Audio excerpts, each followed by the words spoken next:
it's not the same as a regular economy. Like you could look at America's economy, and America's economy is technically bigger than China's. But if you look at it based off of purchasing power parity, China has the #1 economy. So because they have the #1 economy, they have obviously markets that we're not privy to, right? That's why whenever Trump did these tariffs, one of the first things that Xi Jinping did was he visited all those southeastern countries like Laos, Cambodia, Vietnam, to make sure that their relationship was good. So that's almost like saying this: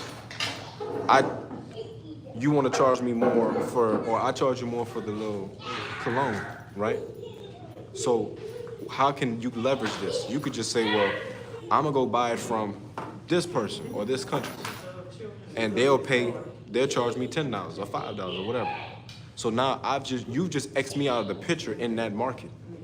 Now, obviously, America and China have multiple different markets. The point is, the more you can ostracize a country and not need them, the more leverage you're gonna have. And that's what I mean when I say China has leverage, because they don't necessarily have to depend on America for any type of manufacturing. However, many of our businesses, Apple, Windows, all of our cars are made in all of our cars, chips, the little microchips, that's in these phones, that's in everything. All of that is made in Taiwan, okay? And China has a chip manufacturing too. But the point is, without them, you're now dependent on them. And that gives them leverage, yeah.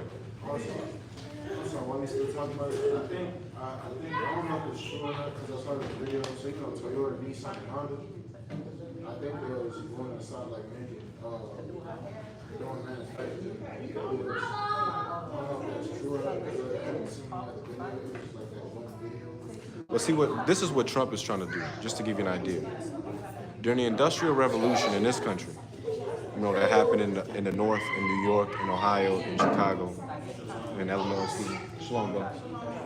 what happened was everything that we produced, like steel and all the different types of metals that you produce to make whatever products, all that was produced here. But because America has a certain standard of living, you as an American is going to want a certain rate as a salary. Well, any company, CEO, founder, they will tell you that their biggest expense is not the product, it's not shipping the product, it's not doing none of that other stuff. The biggest expense is the workers, okay? Because obviously you have to take into consideration, once I get this product, who's gonna develop it? Who's gonna make it for it to be sellable? That's the workers. So the workers is always gonna be the biggest expense. Well, what did companies start doing? The first thing that they did was they implemented the women's right movement, okay? This is why, see, all this stuff goes in hand. A lot of women think that the women's right movement was to benefit them. It wasn't to benefit them. It was to flood the workers' market, because when you flood the workers' market, you can then get cheaper labor because there's more people who's willing to do the jobs. The less leverage that the workers have. If there's a job opening to, let's say, work at Walmart. Let's just use working at Walmart, for example. There's a job opening, and there's only 10 people who are willing to do that job versus 100 people who are willing to do that job. They don't have to pay you as much now. They can find somebody who is willing to work less and make them do the work. They don't even have to be work more. They could work the same amount or even work more. It don't matter. The point is, the worker has less leverage when you have more workers. When there's more workers, there's a difference between if there's 10 people who are willing to do a job versus if it's only me. If it's only me who's willing to do this job, you gotta pay me, because who else you gonna get? It's just me here. So I have the leverage in that situation. That's when they implemented the women's rights movement. That flooded the workers' market in every industry, and that benefited the founders of these companies. Yeah.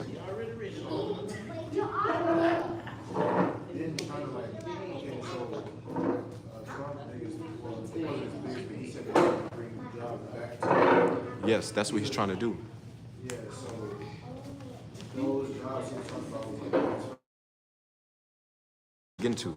So the reason why I brought up the whole women's rights things because that's what they did first. That's what these, oligarchs, oligarch is just the wealthy business people. That's what they did first. They socially engineered society, bring in a women's movement. They even did it with black people, bring in black people, okay? This flooded the workers' market. But then they still wanted to make more money. So what they did was instead of taking workers from America, they outsourced to China. China has a population of 1.4 billion. These people will be working for 2 cents, okay? For 2 cents, exactly. So that means I'm paying you minimum wage, let's say $7.25. Daddy, look. I ain't paying you. Do you have a cake? Yeah, I don't know. I hate spicy Yeah. candy. China's population will work for cents on the dollar. You have to understand this. Cents on the dollar is way better than your regular minimum wage person in the inner city. That's how China get to be the #1 population.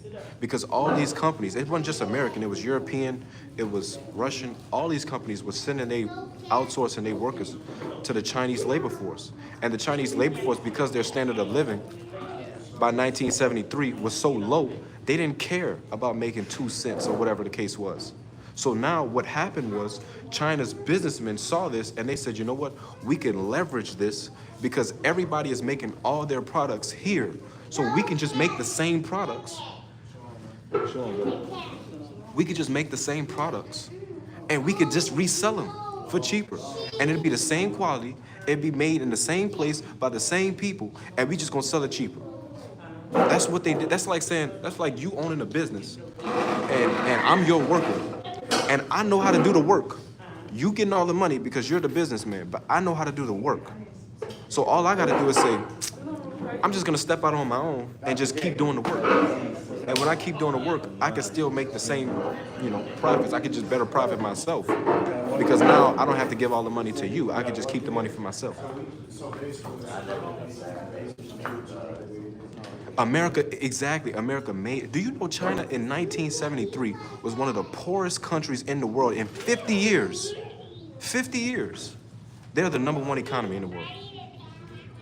And this is what's even crazy about it. This is what makes me so mad about this. Look at black people. We've been in this country 400 years and are still complaining about some of the dumbest stuff. And you can look at a country like China, in 50 years is the #1 economy in the world.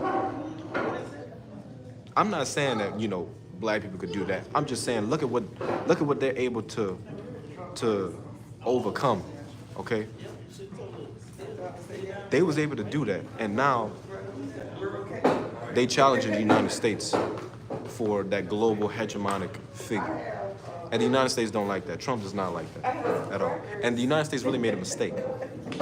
They made a mistake by doing that. But I don't think, no, I'm talking about before. This is before Trump. This is your Bill Clinton, your George Bush, this is during their administrations. They wanted this because this brought more business people to America. When they was leveraging their workers to China, that brought a whole bunch of business to America. But it didn't help regular Americans. It only helped, oligarchs. Yeah, go ahead. Shalom, everybody. How's it going? Oh, look. Let me put this on.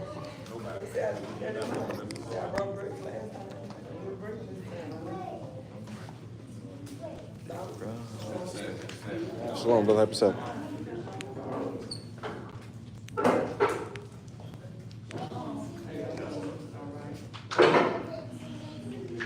Here we go.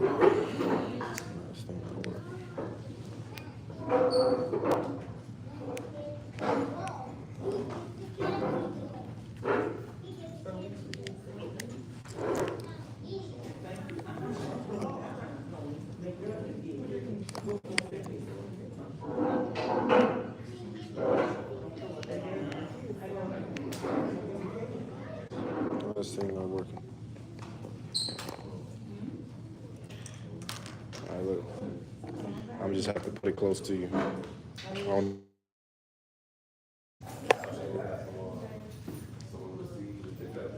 thing they grow at night. The seed, they growing up. Beans and things.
Shalom, everybody. How's it going? Everybody, we been good? Yeah. That's good. That's good. So today's lesson is marrying strange women. We'll get into a little bit about that. But first, What it is? I'm sorry. marrying strange women. Before we do that, let's get a prayer.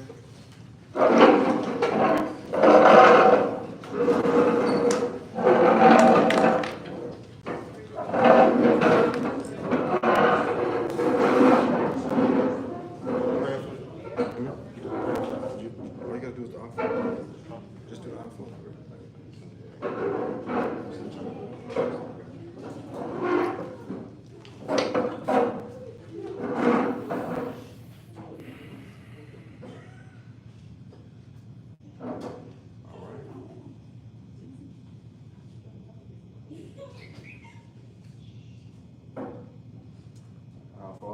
Our Father, which art in heaven, hallowed be thy name. Thy kingdom come. Thy will be done. On earth. As it is in heaven. Give us this day. Our daily bread. Forgive us our debts. As we forgive our debtors. Lead us not into temptation. Deliver us from evil. Thine is the kingdom. Power and the glory. Forever. Amen.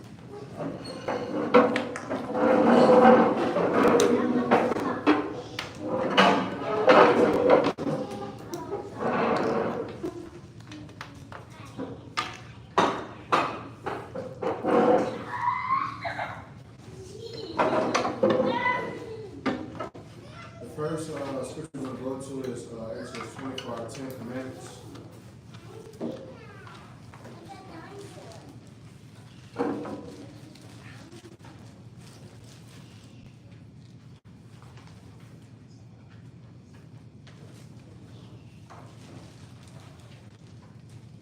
Would anybody like to read these commandments for me? Any volunteer? Appreciate it.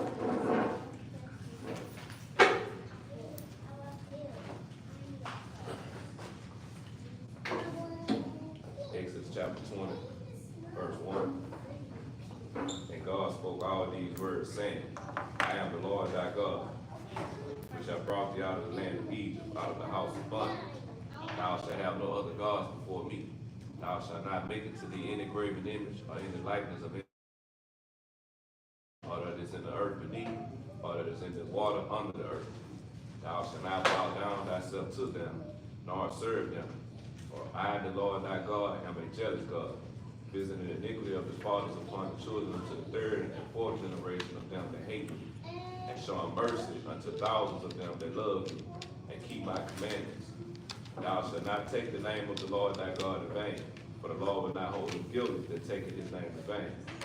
Remember the Sabbath day to keep it holy. 6 days shalt thou labor and do all thy work, but the seventh day is the Sabbath of the Lord thy God.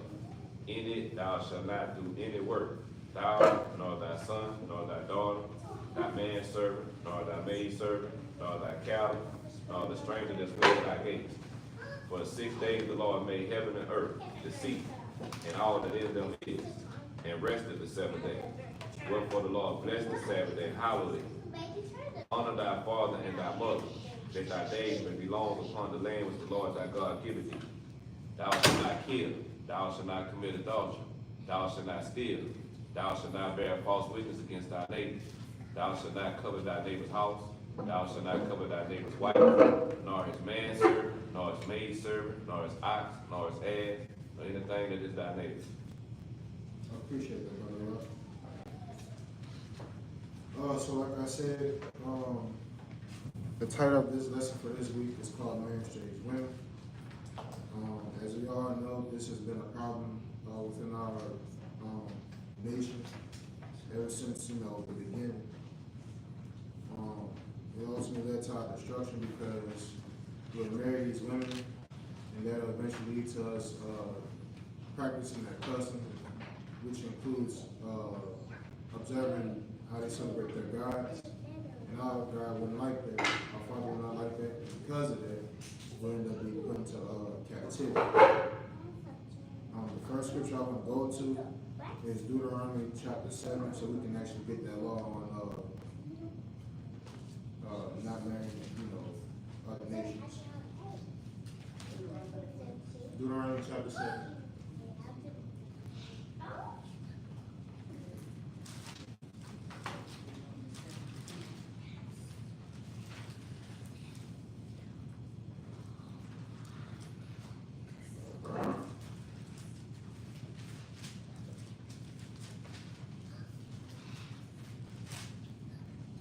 We're going to read from verse 1 to verse 5.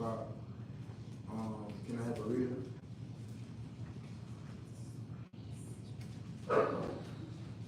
Yeah, I got it. Appreciate it.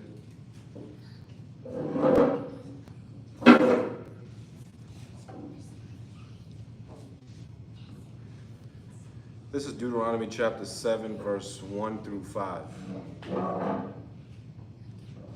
When the Lord thy God shall bring thee into the land whither thou goest to possess it, and hath cast out many nations before thee, the Hittites and the Girgashites and the Amorites and the Canaanites and the Perizzites and the Havites and the Jebusites, 7 nations greater and mightier than thou.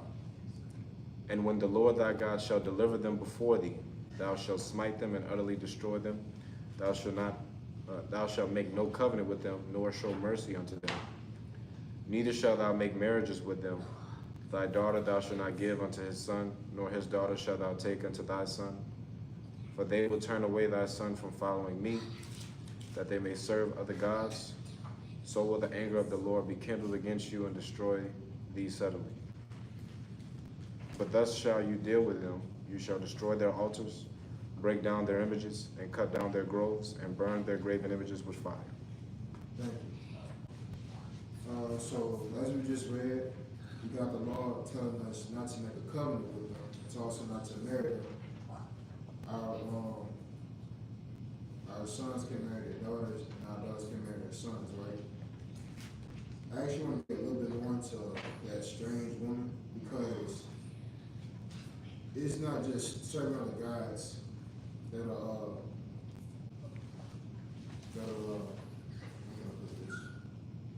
bring us down. There's also other ways too. And one of those ways is financial, right? I actually want to go to Proverbs chapter 5. We're going to read the whole chapter.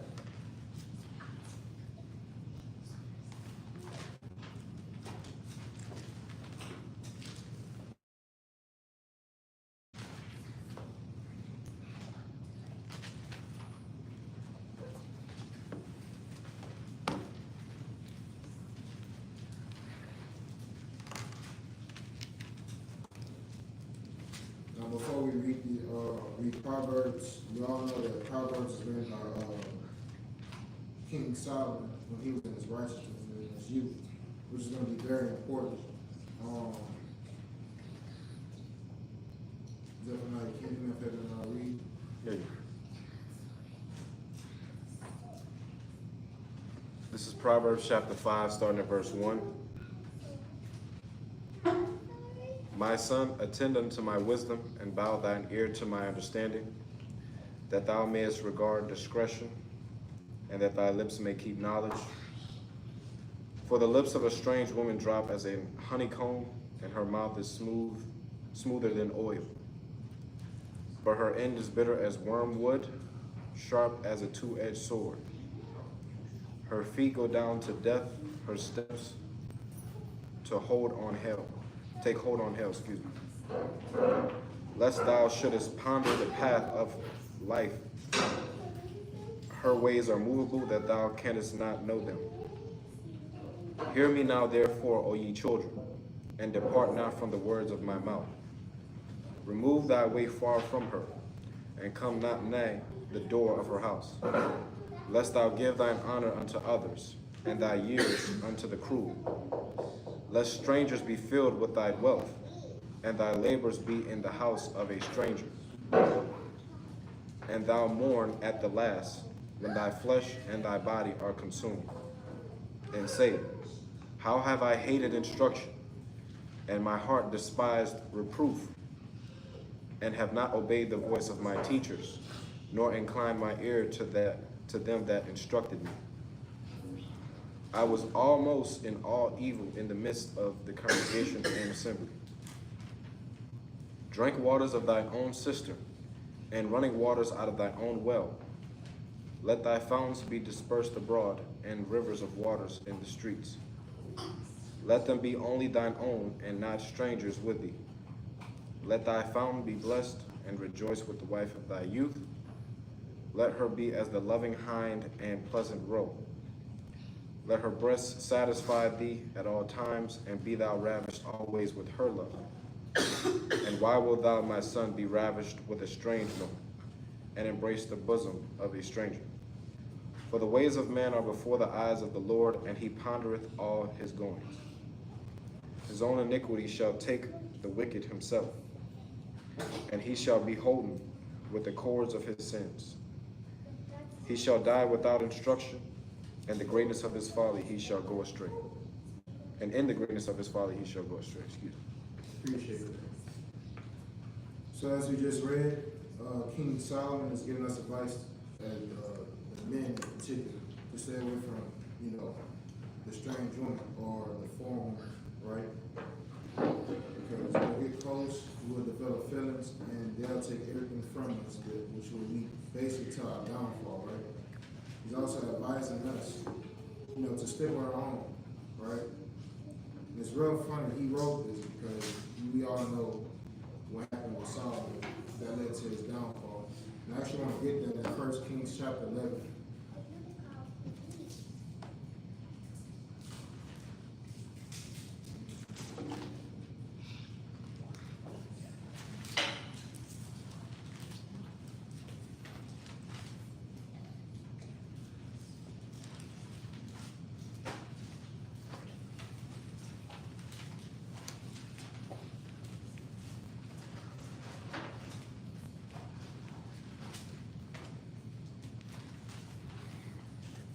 It's funny how ironic how he was able to write us, and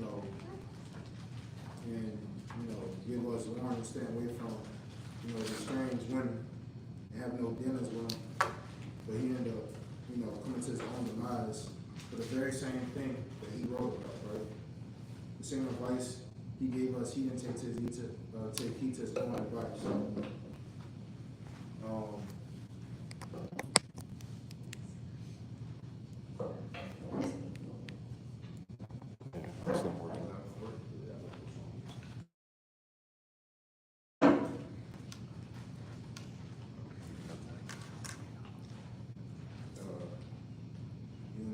First Kings 11. We want to start. You're going to read the whole, all the way up until 13. I'm sorry, First Kings chapter 11. We're gonna start at verse 1 and we're gonna stop at verse 13.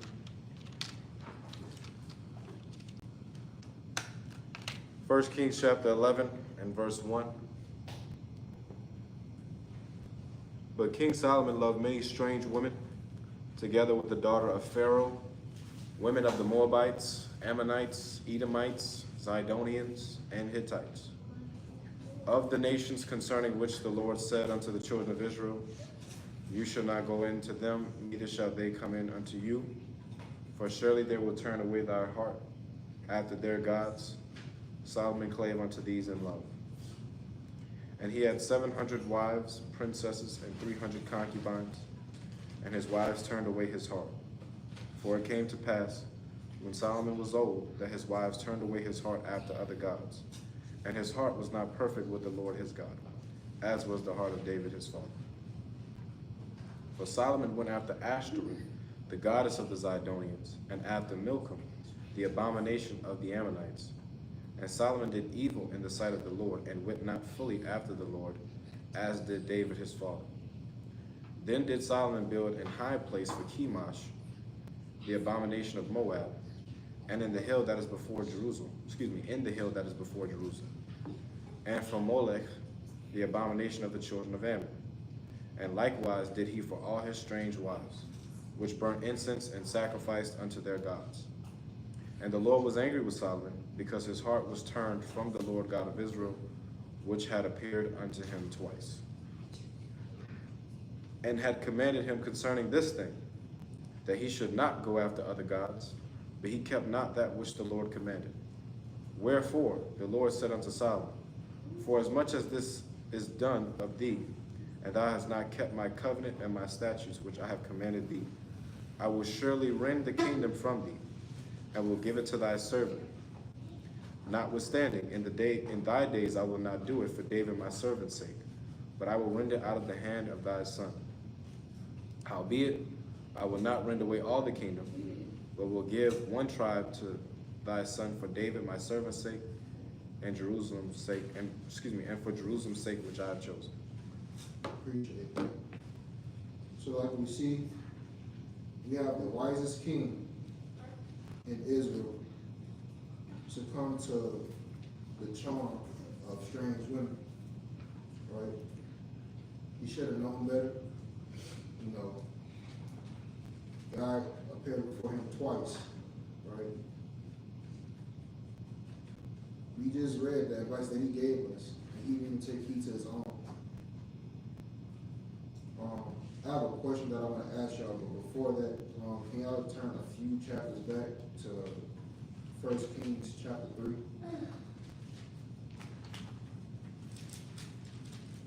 Because we see that he sinned here, right? In chapter 11. But,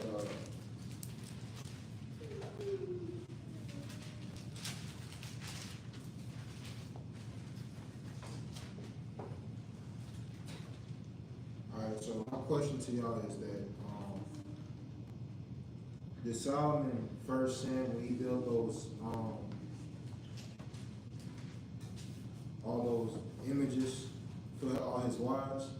Or did he first sin when he married Pharaoh, right?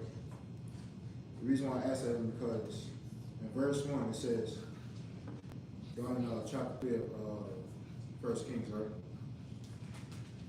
Alright, so it says in verse 1, and Solomon made affinity with Pharaoh, king of Egypt, and took Pharaoh's daughter and brought her into the city of David until he had made an end of building his own house, and the house of the Lord, and the wall of Jerusalem round about.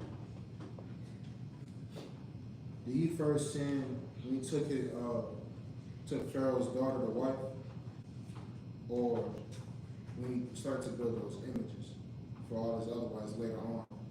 The reason why I ask that is because in verse 3,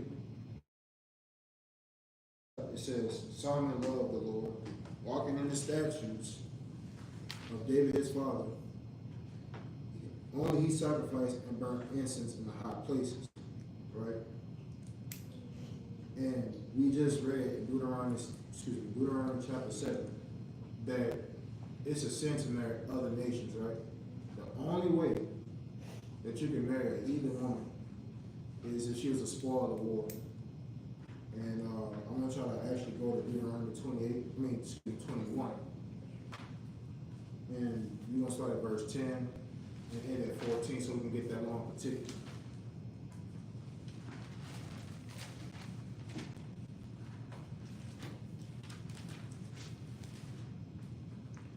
So are we answering that question first and then going to, or are we going to this verse and then answering that question? We're gonna go to this verse and read it, and then we're gonna answer that question, answer the question. But I want you to go last. I want everybody to. I wasn't gonna say anything. All right. But yeah, you can start at verse 10 and end at 14. All right. 21. Yeah, Deuteronomy chapter 21. We're gonna start at verse 10. And we're gonna end at verse 14. Deuteronomy chapter 21, starting at verse 10. When thou goest forth to war against thine enemies, and the Lord thy God hath delivered them into thine hand, and thou hast taken them captive, and seest among the captives a beautiful woman, and hast a desire unto her, that thou wouldest have her to thy wife. And thou shalt bring her home to thine house, and she shall shave her head and pare her nails, and she shall put the raiment of her captivity from off her, and shall remain in thy house, and bewail her father and her mother a full month. And after that thou shalt go in unto her, and be her husband, and she shall be thy wife. And it shall be, if thou have no delight in her, then thou shalt let her go whither she will, but thou shalt not sell her at all for money. Thou shalt not make merchandise of her, because thou hast humbled her. All right. So like I was asking, did he sin when he married Pharaoh's daughter, right? Because he basically made a covenant with the Pharaoh, king of Egypt, right? He didn't go to war with Pharaoh. Y'all understand the question I'm trying to ask? Y'all understand where I'm going with this? Yeah. So he married Pharaoh's daughter? Yeah, he married Or he Pharaoh. took it as a concubine? It says that he was married.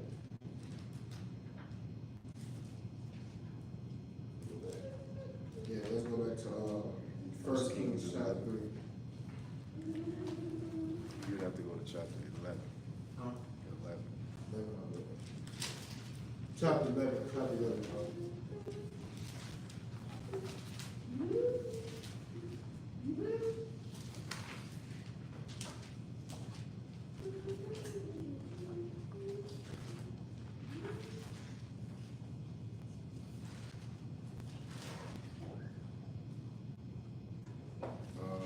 You can start at verse 1 when everybody get there. You just read verse 1. Yeah.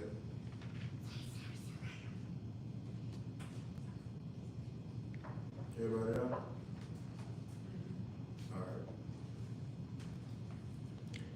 All right. 1 Kings chapter 11, verse 1. But King Solomon loved many strange women together with the daughter of Pharaoh. That's basically. Yeah, so it doesn't say that she was his concubine. Oh, that he was married? Huh? Or that they was on speed?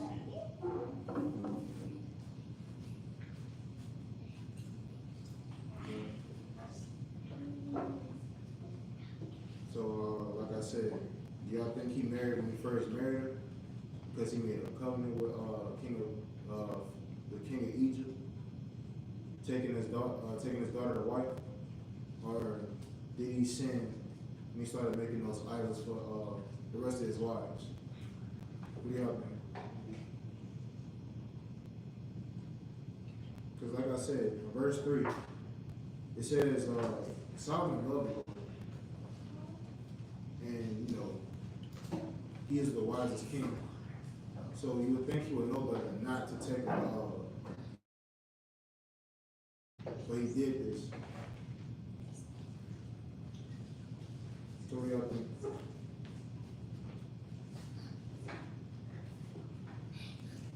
Your question was which one he did, Do you think which he- one he seen, what would he seen first, married a woman? Yeah, Pharaoh's did he- daughter or yeah, build the did- statues? Yeah, did he sin? Did he sin when he married Pharaoh's daughter, or did he sin when he started building those idols for him? Alright, he sinned, if he married Pharaoh's daughter, he was in sin. And then when he built the statues for them, he was in another sin. So he basically sinned twice. Yeah, because you're not supposed to build statues to other idols. But this the thing though. And he married a strange woman, and he commanded us not to marry strange women. Yeah, but this the thing though, right? In verse 3 of 1 Kings chapter 3, it says, and Solomon loved the Lord, walking in the statutes of David his father. Only he sacrificed and burnt incense in the high places. So if it's saying that he was walking in the statutes of his father, who was the most righteous king in Israel, did he sin when he married Pharaoh's daughter? So is it the issue? Is it the issue of sin? Like, is it sin marrying a woman or serving the gods? Serving other God for sure. Yeah. That's ain't no getting around that one. Married strange women, because he had multiple strange wives, God did not want him to marry them. Yeah, So but therefore, I can't give no excuse. The burning incense in high places. well, this is the thing. He didn't build the temple either. You know, he had built it, but he wasn't supposed to be burning incense in high places. Those were places for idols. Right? They said he kept the laws. Only he offered incense in high places. It should not be done. And he told him if he married a strange woman, they were gonna turn his heart. When later on he did turn his heart. That is true. So basically, what y'all saying is he sinned from the beginning, but the father didn't take action until he started making images. Okay. All right. So no have no answer, no nothing to that question. Well, he burned incense in the high places. That's that we weren't supposed to do that. Well, there's three things then. I mean, and that was when he married Pharaoh's daughter, when he got a hold of her. He said he kept the laws that his father David did. Only he burned incense in the high places. So with the exception of that, he didn't sin against God at that point. That's what I said on that. So wait, I'm sorry. So when did he sin? When he burned the incense in the high places. Okay, so That was in the chapter where he took the Pharaoh's daughter. so he didn't sin when he married Pharaoh's daughter. Then. Well, he wasn't supposed to marry straight. She's from another nation, right? Yeah, she's from another nation. And they wasn't at war, right? Nah, during his time there was at peace the entire time. Solomon just wanted a bunch of women to meet. He just liked a lot of ladies. I mean, yeah, if I'm living in peace, there's nothing else to do. And I'm the king, you know what I'm saying? Yeah. The reason why I'm asking is because now I have another question that leads to that, right? Or a hypothetical, whatever. So what if there was a foreign woman, right? Or a woman of another race. They knew who we were and wanted to serve our God. Would that make it okay for a white man to marry that woman? Doesn't change. If she was true? Doesn't change the nationality. Huh? Doesn't change the nationality. When they Doesn't had change the certain, nationality. Other nations, then you're not supposed to marry one. Yeah, but the thing is like, because from what I got is right, the father didn't take action until he started building images for these people, Meaning? right? He had these wives, but the father didn't take action to that. So in my mind, how I perceive it is that, you know, maybe it's not, you know, a sin to necessarily marry them. And shit, like, but if they get you to serve their gods, then it's an issue. Because if it was an issue to marry these women, right? Why we have a law? Then you marry them if you subdue them. Like if you you know, subdue her nation, you can take her if she is a captive. Yeah, doesn't she supposed to shave her head and all kind of stuff? Yeah, we just read that. She was supposed to shave her head, pair nails, let them on for a month, and then after that you can take it. Right? Now don't get me wrong, I'm not trying to advocate race mixing or anything like that. I'm just asking a question. Right? If a woman wants to, you know, serve our God wholeheartedly, no scheming or nothing, does that make it right for a Hebrew Israelite man to marry this woman? And you're saying because you can see that Solomon is marrying Pharaoh's daughter in his perceived righteousness, that there is no issue up until the point where he started building idols for their gods. So you don't see God having a problem with it necessarily Up until they turn. he started to serve other deities. Yeah.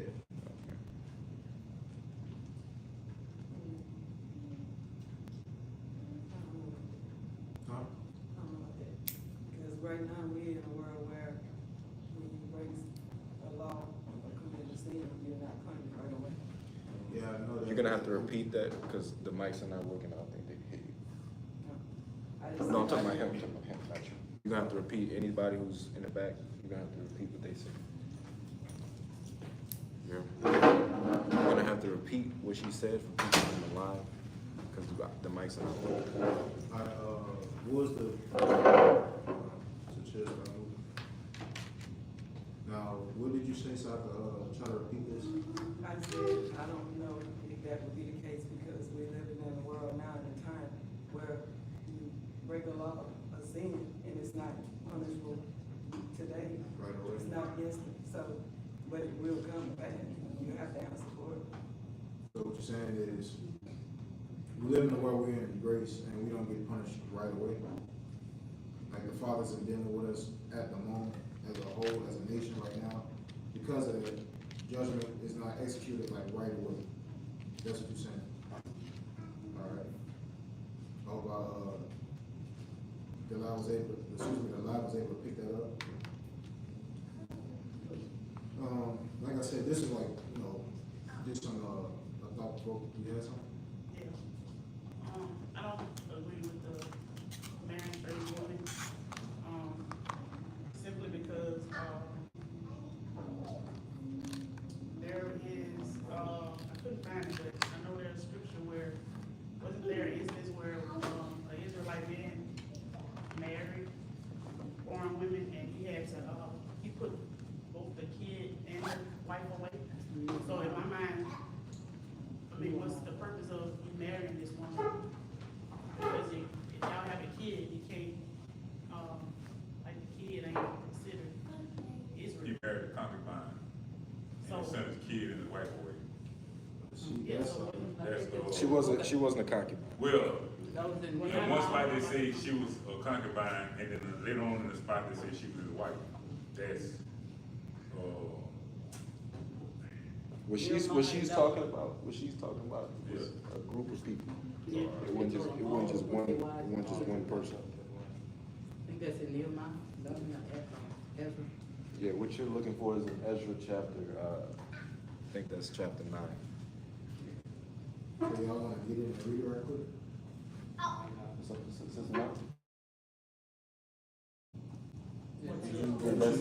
Okay, that's in Ezra chapter 9. Yeah, Ezra 9, Nehemiah. Yeah, that's in Nehemiah too.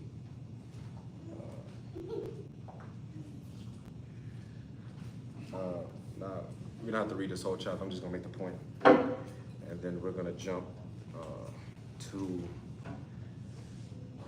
9 tells you the situation, chapter 10 tells you what they did about the situation. In Ezra chapter 9, starting at verse 1,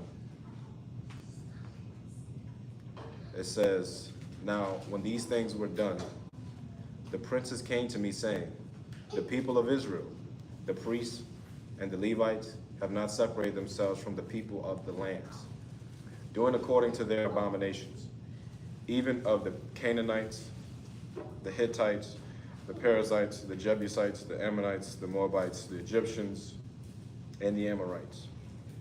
For they have taken their daughters for themselves and for their sons, so that the holy seed hath mingled themselves with the people of those lands. Yea, the hand of the princes and rulers have been chief in this trespass. And when I heard this thing, I rent my garment and my mantle and plucked off the hair of my head and of my beard and sat down astonished." Right? So this is what happened. It tells you the men of Israel, the priests, the Levites, even the chief rulers, etc. They were taking these daughters, not just for themselves, but they were taking them for their sons too. And they were doing according to their abominations, right? So now in chapter 10, next chapter over, it tells you what they did. Okay. It says in chapter 10 and verse 1, and it says, "Now when Ezra had prayed and when he had confessed, weeping and casting himself down before the house of God, there assembled unto him out of Israel a very great congregation of men and women and children. For the people wept sore. And Shechaniah the son of Jahiel, one of the sons of Elam, answered and said unto Ezra, We have trespassed against our God and have taken strange wives of the people of the land. Yet now there is hope in Israel concerning this thing. Now therefore let us make a covenant with our God to put away all the wives and such as are born of them, according to the counsel of my Lord and of those that tremble at the commandment of our God, and let it be according to the law." So this is what you want to write? Okay. Did you want to say something? Well, I was just so reading that, well, I mean, I know we can get to the kids part, but, you know, like, what would be the purpose for you to take this strange life? And, you know, like, I'm sorry. Can you like repeat your question? No, I was saying, I was saying I didn't agree with, then, you taking a strange wife as not being a sin according to what we just read. And the fact that, reading this, you know, like, what would be the purpose for you taking this strange wife, because your kid would be counted as Israel according to this? Well, it all comes down to a man's desire, right? It all comes down to lust. So would you say that it's a sin to marry a strange woman according to this? Because what would be their purpose for having to put away those wives and kids? I would say I was just asking y'all questions based off of what I was to connect, what I was able to connect with somebody else might be able to ask the same type of question. Because we're seeing it's not an issue up until, we turn away from God, making these images and observing, asking, how do we serve them? Right? That's when it becomes an issue. That's when the father, does his thing. But they admitted to confession, to transgressing, by taking the straight life. So, I mean, we need to consider that. But there are many that have transgressed in this thing. I understand. So I'm sorry, so you're saying, you're saying you think that it's okay for an Israel man to marry a strange woman if she doesn't, quote unquote, causes you to serve other gods? If she's serving our Father in sincerity, in truth and sincerity, would that make it? Yeah, I'm saying, honestly, I can't answer that question. I'm not sure. No, she asking you if you feel that you can do that. You yourself. That's what I'm trying to say. I'm not sure. I'm not saying Oh, you're not sure. but if I had to Look, I don't want to. All right, I'm not gonna marry a stranger woman because I don't want to. But it is the option for me to do that if this woman knows who we are, and knows our God, and knows what we're supposed to do to, have our, make sure we get saved. And she wants to follow. I'm not sure if I have that option. Not saying that I will take that option if I have the chance. Let me step in. You mind if I step in for a second? You mind if I step in for a second? Okay. Let me say, did somebody else want to say? Yes, ma'am. Go ahead. Yeah, I was looking back at verse 2. In what chapter? In what chapter? 1 Kings chapter 11. Okay. 1 Kings chapter 11, verse 2, you said? Yeah. Okay. Well, starting with verse 1, when it says that he loved men, foreign women, strange women, Moabites and so forth, from the nations of whom the father said to the children of Israel, you do not go into, for they were certain to turn away your heart. So what I'm getting from that is referring back to the law in Deuteronomy, what he said, to not marry strange women, period. Not if they serve your law, but to me that's saying that, wait, to me that's saying that don't marry them at all, because he said they surely will, not they might, they surely will turn your hearts away. But here's the issue with that. We just read a law saying you can't if she's a captive.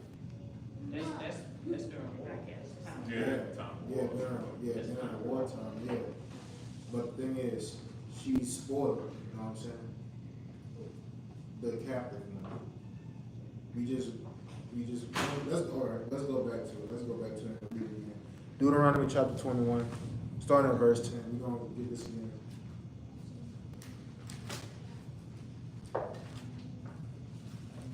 Chapter what? 21.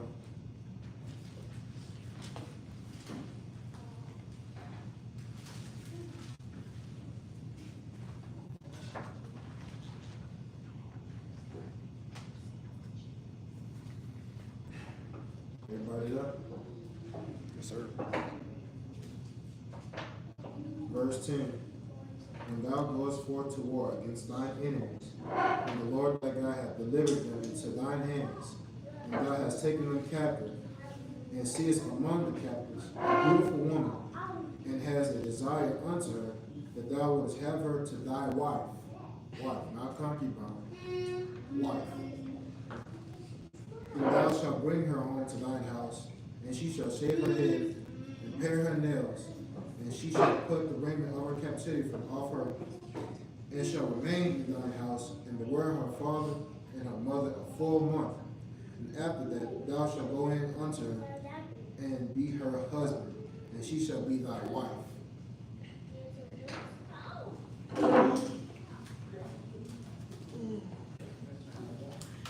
Wouldn't that be for men at war, specifically because they're out to war? Like the king wasn't out to war, so this wouldn't apply to him, because he's not going, But the reading king this. will go to war, he's the leader. Exactly, so this wouldn't apply to him, to me, like, When you say him, you're talking about Solomon, right? right. Yeah. Yeah, that's the connection I'm trying to make. He took her, and he didn't do this thing. She wasn't spoiled. Right. He made a covenant with her, with her father, the king. He ended up taking her as his wife. In verse 3, in chapter 3, 1 Kings, it said that Solomon loved the Lord and walked in the statutes of his father, who we know is David, the most righteous king. Right? So did he sin at that point, knowing she was not spoiled of war? He made a covenant with the father, with her father, King of Egypt. Took her as his wife. Well, in the end of that verse, it says it only,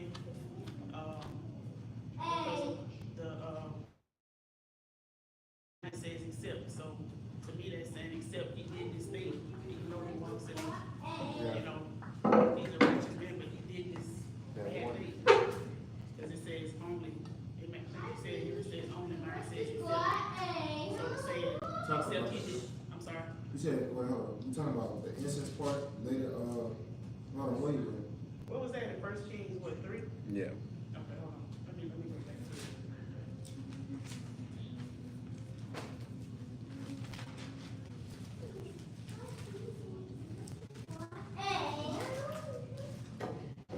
Yeah, it says, I think you said, yours says, can you read the end part of, 3? Cause mine reads a little different.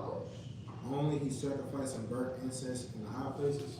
Yeah, so mine says except that he slaughtered and burned incense in the high places. So to me, they're saying, although in the top, in the beginning part of that verse, he is walking in the statutes of the laws, but except he did this bad, so he still did something bad at the latter part of that verse.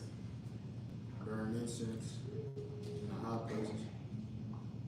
So you trying to correlate that to him marrying his what? Marrying Pharaoh's daughter? No, the question was, No, you- did he sin before? Had he sinned before he started doing all the certain idol things for his wives? This is an indication that he did. Sin, because he also did the incense on the high places. Okay, so he's saying doing that, but he didn't sin marrying the king. Well, He said Pharaoh's that daughter. he said both times. You asked which So was he's first. saying, huh? You asked which was first. Yeah, which was first, which You didn't was say the it first was sin. either one, you just said which was first. Yeah, When, the question was, which was the first sin? okay, alright. So y'all saying that he did multiple sins, right? A lot. A lot of sins, like, which you, outside of the He took a strange wife, he built idols, and he was burning incense. That's 3, that's a lot. I wouldn't dare do that. Well, let's cut it at chapter 3, right? I think what he's trying to ask is at the point in chapter 3. Let's assume that chapter 11 hasn't occurred yet. In chapter 3, when it says, except he sacrificed in high places, what I'm getting from what you're asking is, was that the only sin that he had ever committed at that point? And to me, somebody who is saying that will be saying yes. The only sin that he had sinned is the burning sacrifices in the high places, right? Which would therefore mean, at that same time, he also took the daughter of Pharaoh. And it does not say that he sinned with taking her right then and there. And because it does not say that he sinned right then and there in taking her, you're asking the question, did he sin even though we can't read it? Yes. Okay. That's the question. It's a legitimate question. But I think what we need to understand is they do have brothers who, they will say if their wife is keeping the commandments and all this and that, they don't see a problem. They have there's a lot of people who say that. Right? You'd be surprised. So that's what we're talking about. That's what we're getting to right here. I get what you're saying with the accept part, right? It says accept, but then somebody who, like, he's asking this like as a general question. Somebody who actually has a heathen heart, they're gonna look at you and they're gonna say, in chapter 3, it don't say that he sinned by taking Pharaoh's daughter. It just says he sinned in the high places, which is what Brother Cecil brought out. So then, how do you respond to that? Right? What is the response to that? Well, Sister Zipporah brought out the whole going to war thing. Okay? Nobody's going to war at this particular point in time. So then that's where the response then will be, well, if you have a wife that you didn't conquer, quote unquote conquer during war or whatever, you didn't destroy their idols and whatnot, is that now a viable reason to then take her? And that'll be a question that would then have to be, okay, that's the thing. Isn't there a scripture in Tobit even that says, that you're not supposed to pour with women of, other nations? Well, see, that's the thing. That's a great question. The sister asked, isn't there a scripture in Tobit that tells you, you know, that you're supposed to marry wives of your own kindred, etc.? There is. We can go to that. But here's the problem. Let me show you guys the problem, right? If I could demonstrate the argument from somebody who believes this, and that's what I'm doing right now. I'm not saying that me personally I believe this, because I can refute this. I'm just going to give you the argument from their perspective, okay? We read Deuteronomy chapter 7. We don't have to go back to it. You can go back to it if you want to. But in Deuteronomy chapter 7, y'all remember those 7 nations that it lists? Those are all Canaanites. Those are not nobody else. They're not Egyptians. Okay, they're not Ammonites. They're not Moabites. They're not Midianites. Those are all Canaanites, all those nations, the Girgashites. When you look up those people in Genesis chapter 10, those people all come from Canaan. Now, why did God mention the Canaanites? Because whose land did we take? We took theirs. We took the land of Canaan. They was living in it prior to us when we was living in Egypt. And when God brought us out of Egypt, we just finished celebrating Passover. Passover is about God taking us out of Egypt. When he took us out of Egypt, he said he was going to bring us to Canaan. That's the promised land. Well, naturally, people were living there. So when we go there, he says, when we meet these people, don't deal with them, right? Cut them off. So now what brothers say is, well, you see in Deuteronomy chapter 7, it only mentions Canaanites. That's what 9 it mentions the Egyptians. Exactly. Get to that. Okay. Getting to that point, okay? in Deuteronomy chapter 7, it only mentions Canaan. However, even if you didn't have Ezra, and even if you didn't have Nehemiah to mention the other people, in Deuteronomy chapter 7, it says many nations, but it only mentions 7, okay? In verse 1, it mentions 7, but then it goes on to say, he's going to cast out many nations before us. It's not just them, okay? There are other nations who he has cast out, who are mentioned. But what brothers will say is, again, in Deuteronomy chapter 7, the point is not about taking the heathen wife necessarily. The point is about her causing you to serve other gods. Even in Ezra, which you do have to secede to this point, when we read that, the trespass was the abominations that they had been committing with these people, okay? So brothers hone in on that. They hone in on that very much, because they will say, well, look, it's only because they get us to commit abominations that we now have to, you know, leave them alone.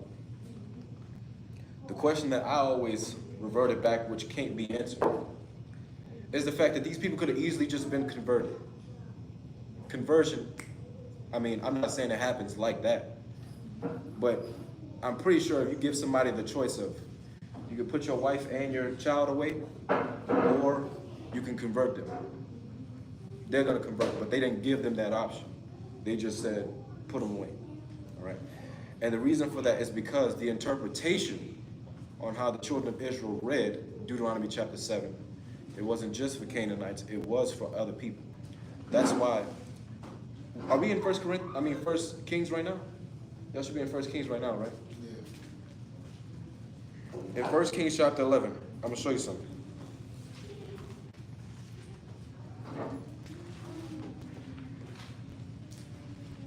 I want you to see this.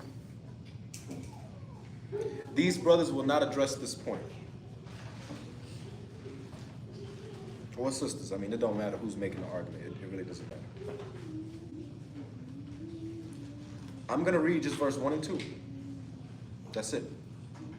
I'm just going to read verse 1 and 2. In 1 Kings chapter 11, we're going to read it again. I need you to look at I need you to pay attention to the words. Okay? Pay attention to the words. This is those times where if you're studying, it's good to have 2 Bibles so you can see what one verse is saying in another spot and then what this verse is saying in this spot. In 1 Kings chapter 11, this is a direct quotation of Deuteronomy. Right?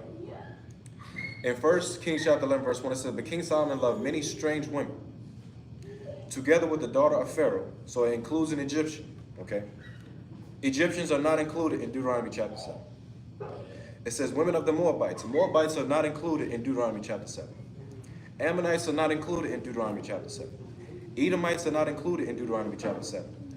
Zidonians, while they are Canaanites, okay, because Deuteronomy 7 mentions all Canaanites, right? But in Deuteronomy 7, they don't mention Zidonians. They mention Hittites, Girgashites, Amorites, Canaanites, Havites, and Perizzites. The only nation that is directly quoted from Deuteronomy chapter 7 is this last nation, the Hittites. And I think the reason for this is because, I don't know if y'all remember, but that situation in Joshua where those people came and they was faking like they were from a far country. Old bread. Yeah, they brought old bread and old wine bottles. That was in Joshua chapter 5, I think. Those people were Hittites. So maybe that's the reason why they said it. But the point is, who cares about that point?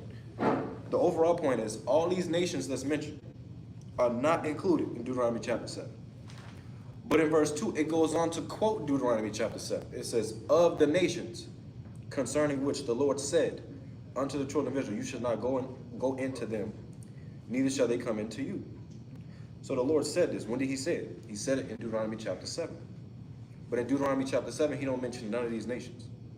But whoever this writer is of 1 Kings is letting you know that the interpretation or the understanding when they read Deuteronomy chapter 7 is that they didn't just exclude everybody else other than Canaanites from Deuteronomy chapter 7. This included everybody, period. Okay, anybody who we came into contact with. This is for them. You cannot marry them, okay, because you're going to end up serving their gods. This is why I said this is the proof, at least to me. This is the proof to me that this is letting you know that it don't matter if they're Canaanites or not. The point at which you marry them is a sin. Now, the question you asked is still on the table.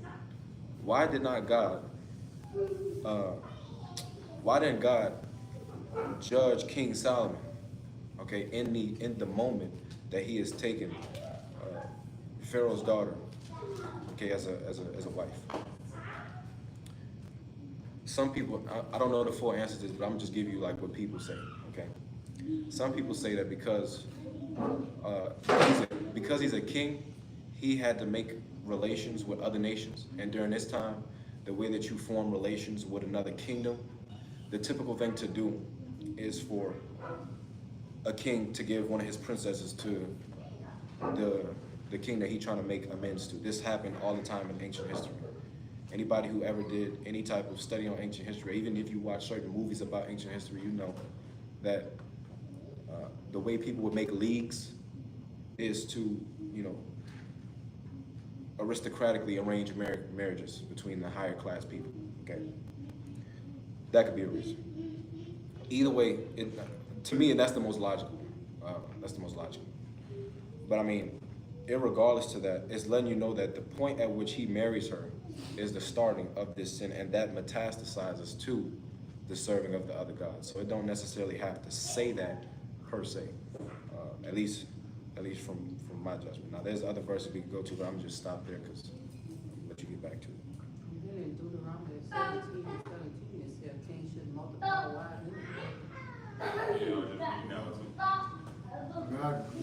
agree with that, but I'm not talking about. Wait, hold on, no. I'm not gonna skip over that. Let's go to it. Wait, go to what? Deuteronomy 17, verse 17. He didn't punish David soon. He did what he did with Bathsheba. What do you mean? David seen Bathsheba, slept with Bathsheba. Then after Bathsheba found, that's her name, right? That's the one he slept with. Then after she found out she was pregnant, he tried to make her husband go and sleep with her, but he didn't. Then after she was pregnant, either the baby that came or was in the stomach, he took that firstborn from him. So that was way after he committed his wife. So he could have been knocked him off, but he didn't. So therefore, like when he's talking about with this other part, why he didn't get David right then. Well, who gonna get him?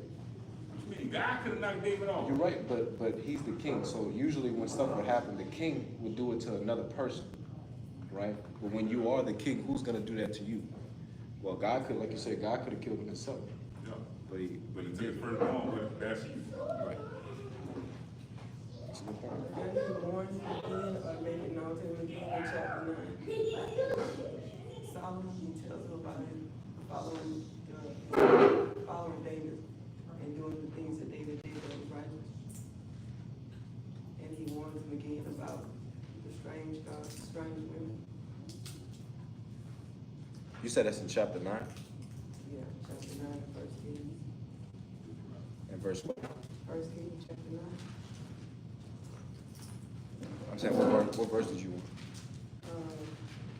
Well, at the beginning of the chapter, he talks about him bringing completeness.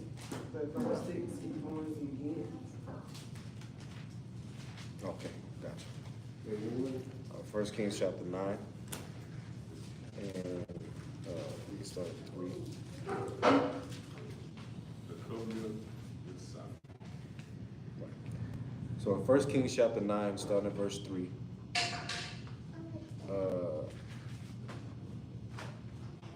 it says, And the Lord said unto him, talking about Solomon, I have heard thy prayer and thy supplication that thou hast made before me. I have hallowed this place which thou hast built to put my name there forever, and my eyes and heart shall be there perpetually. And if thou wilt walk before me as David thy father walked, in integrity of heart and in uprightness, to do according to all that I have commanded thee, and will keep my statutes and my judgments, then will I establish the throne of thy kingdom upon Israel forever, as I promised to David thy father, saying, There shall not fail thee a man upon the throne of Israel. But if you shall at all turn from following me, you and your children, and will not keep my commandments and my statutes which I have set before you, but go and serve other gods and worship them, then will I cut off Israel out of the land which I have given them, and this house which I have hallowed for my name, I will cast out of my sight, and Israel shall be a proverb and a byword among all people.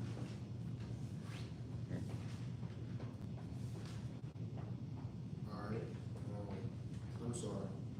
What was the, I was trying to make me, move into this chapter again? Well, each man is strange women, women believe is going to serve other gods and worship him. So it's, to me, it seems he's warning him about doing that very thing that he's doing that's going to cause him to lose in the end. It's basically reiterating the point. And God is reiterating the point to Solomon right here. I understand. Because he says if, and then he says but. So if you do it alone, there's always a consequence. So if he tells him, if he does what his father did and follow, then there's a blessing to it. But if you don't, then there's a curse. There's gonna be chastisement for it. I understand.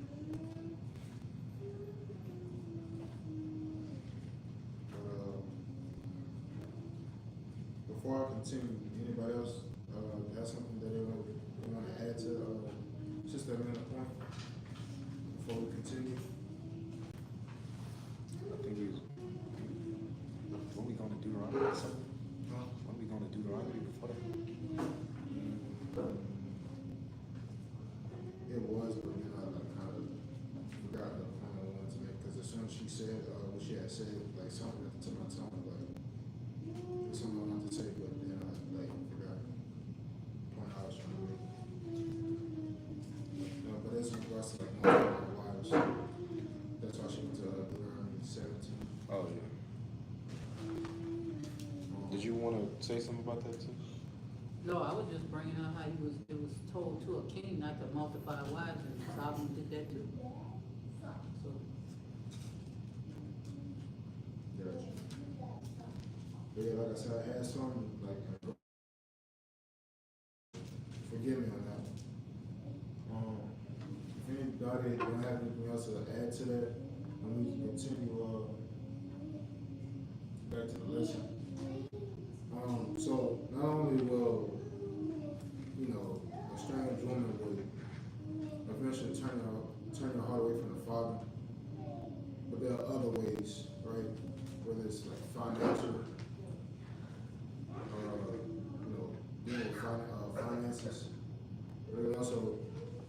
into your death,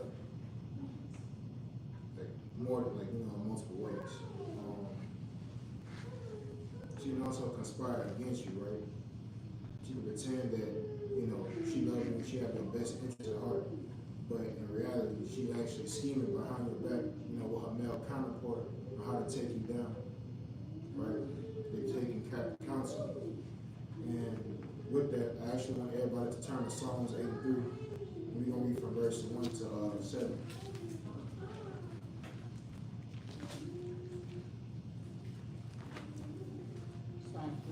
Psalms 83.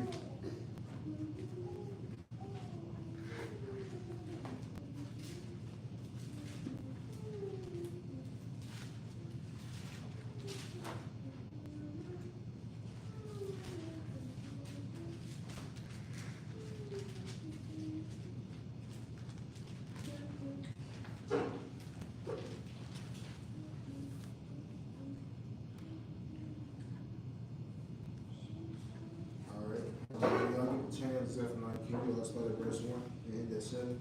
All right. Psalms chapter 83, verse 1. Keep not thou silence, O God, hold not thy peace, and be not still, O God. For lo, thine enemies make a tumult. They that hate thee have lifted up the head. They have taken crafty counsel against thy people, and consulted against thine hidden ones.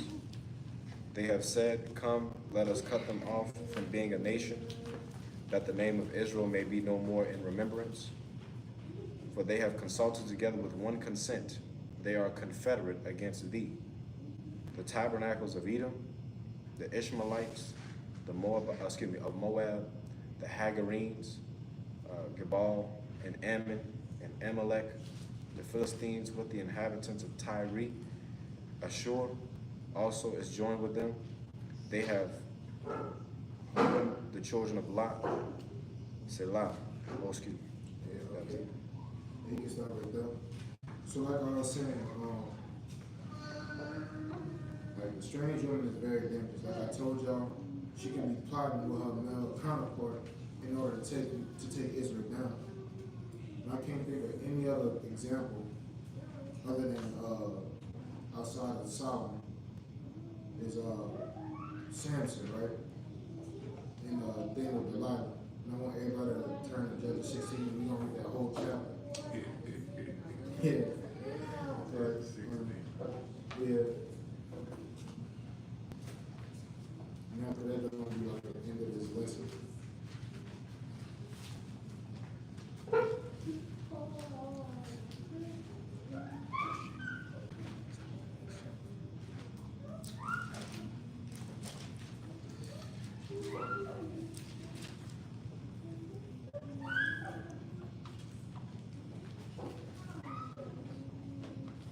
Everybody get that. So now we can read.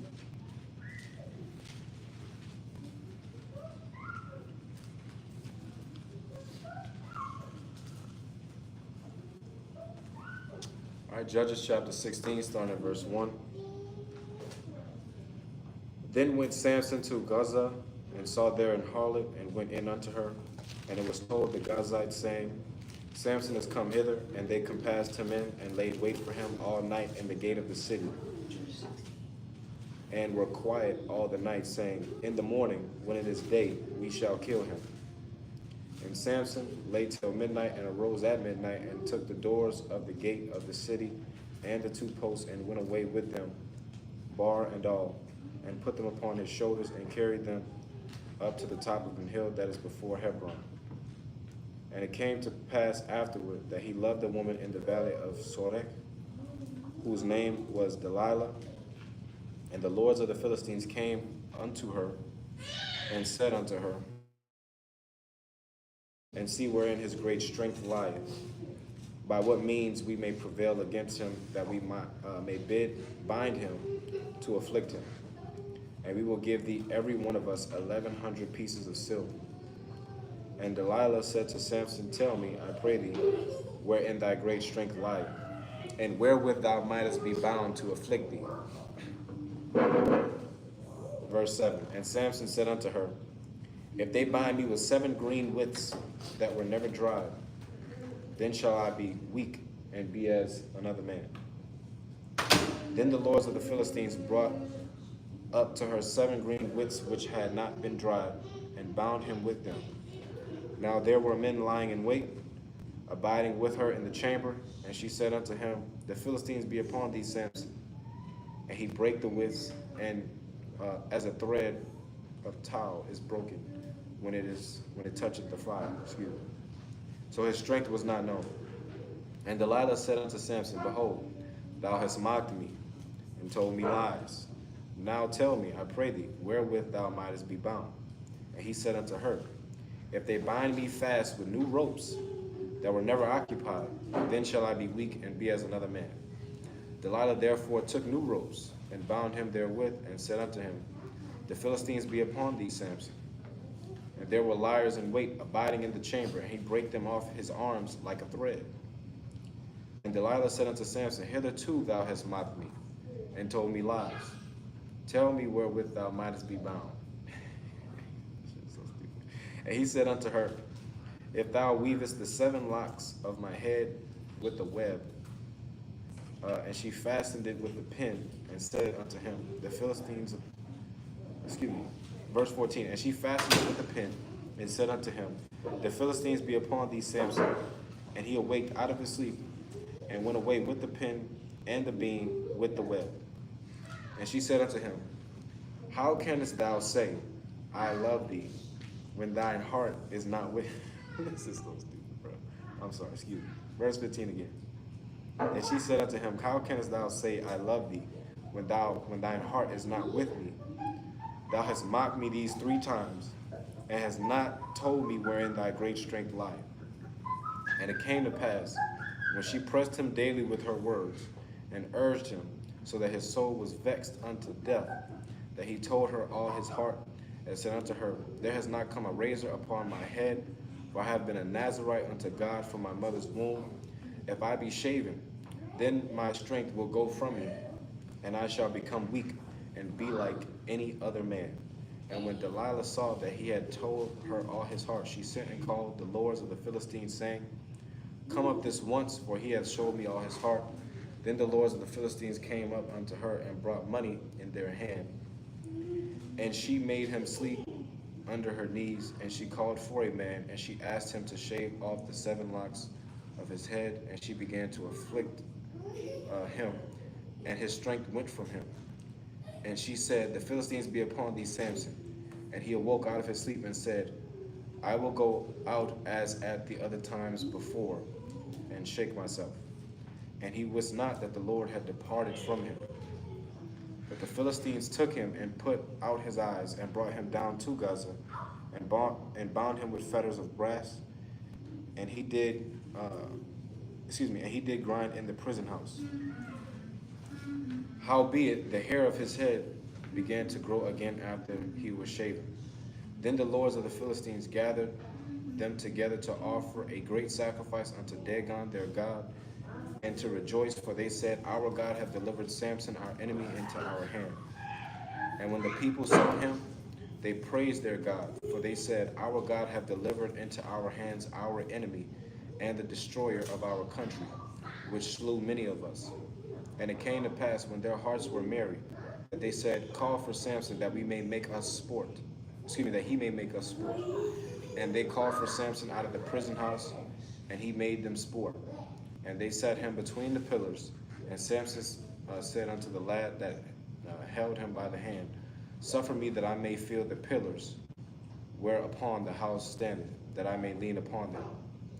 Now the house was full of men and women, and the lords of the Philistines were there.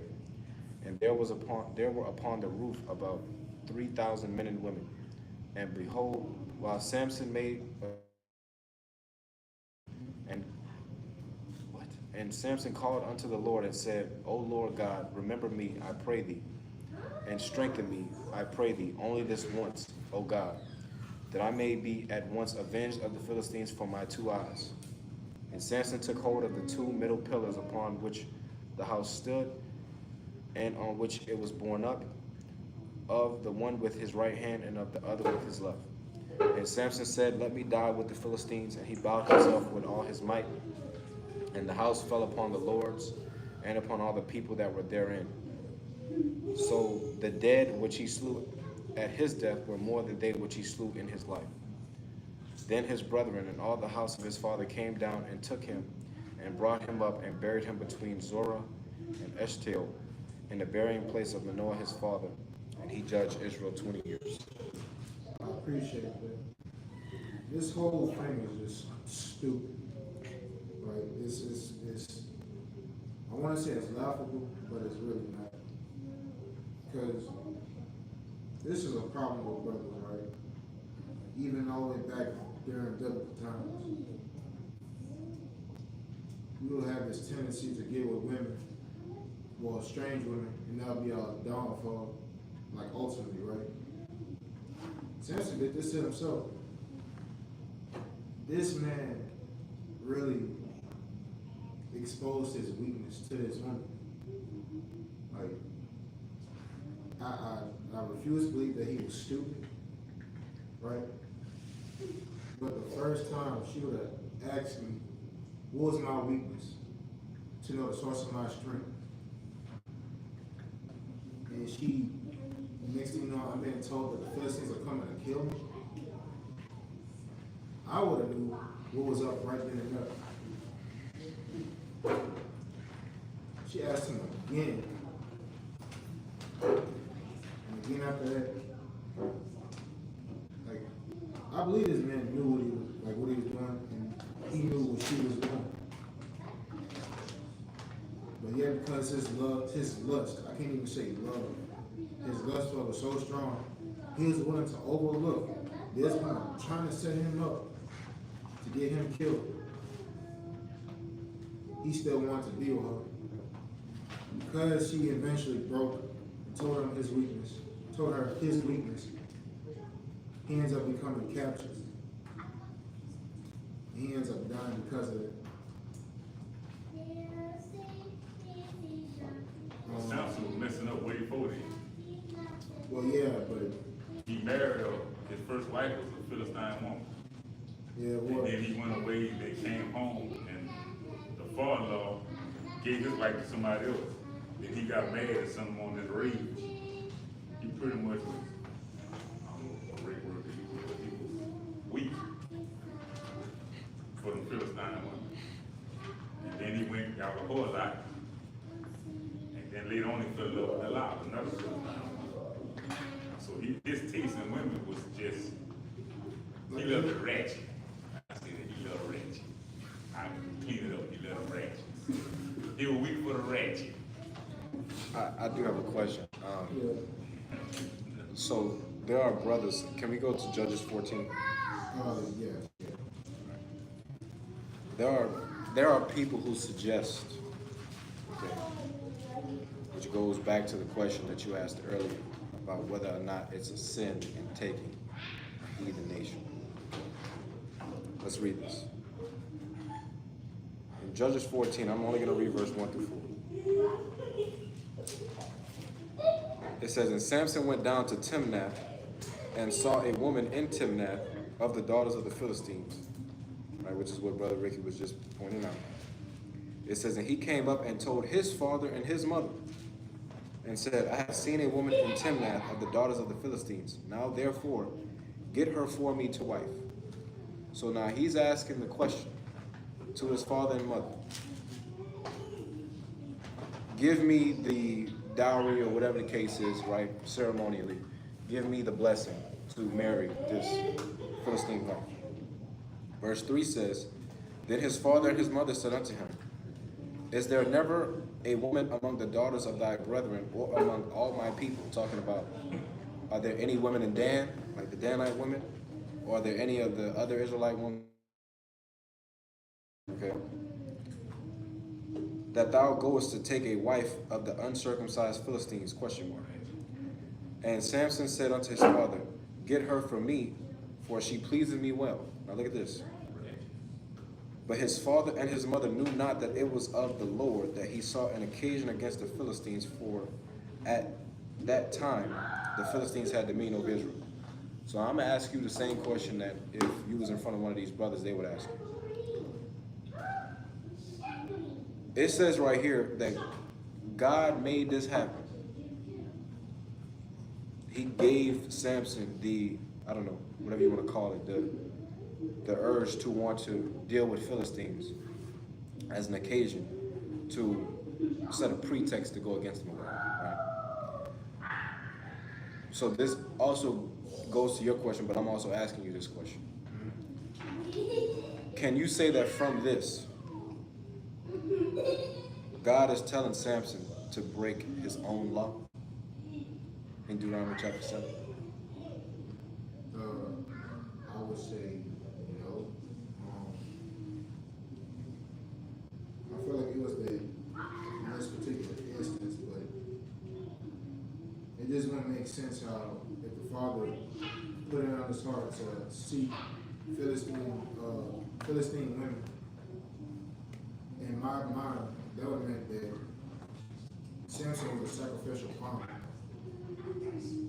Like he wanted Samson to die. Because these Philistine women was, Delilah in particular, was his downfall. That came to his end. Exactly.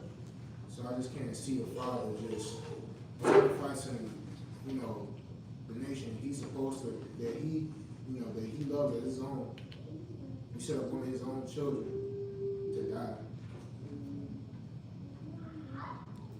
So that means that your answer would then be saying that there's no way that God is telling Samson to break his own law. Yeah, that's what I'm saying. Right, I get that. I just want you to know that in you saying that, people will then conclude from your answer and from anybody, because I'm pretty sure most people say the same thing as you.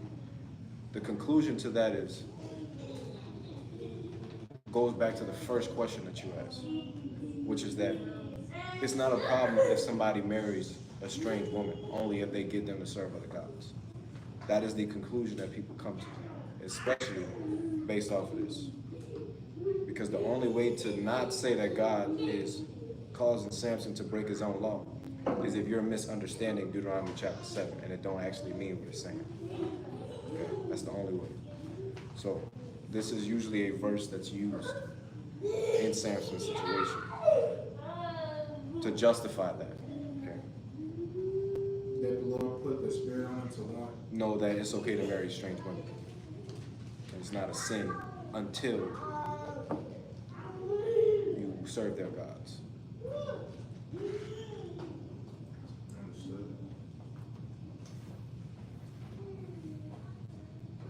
But like I said, I was just asking the question because I can see how someone can, ask that question.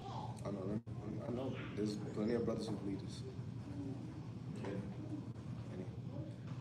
Any. But you said you know some brothers. What? Plenty of. I don't debate it. Gotcha. Like I said, I'm not saying that's okay to marry a woman, a strange woman, even if she was a serve other guys. I'm not saying that. Like I could just see the question that could be formed from reading this text. I got a question. I think this is a really good question.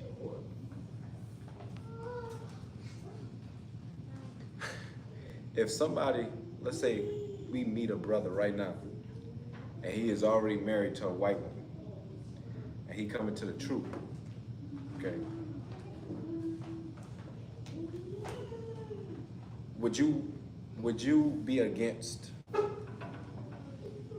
him and his wife coming to Sabbath service? I'm glad that you asked that.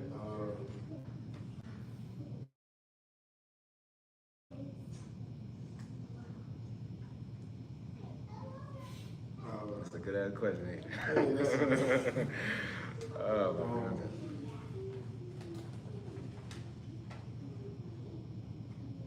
goodness. I think I would like to talk to that brother first. We talked to him. We talked to him already, even about Yep. You don't have to. If you can't answer, you don't have to answer. I think that's just a good question. That's a, So y'all, the question was if somebody married her. I didn't- You say you got a brother right here. All right. He That's married to a white woman. He's married. Yes. Would you be against him coming to service with him and his wife? No. like, how's that? How could I be against that? He already married. How could I judge him? I'm just asking the question, bro. Hold on, I'm just saying me. I couldn't judge him for that. Like for the, like, I thought about like for the sake of the brother and trying to, educate him more. I wouldn't necessarily have a problem, but I can see how it's a problem because his wife there. And she may not like it. I don't know what this brother would have told her.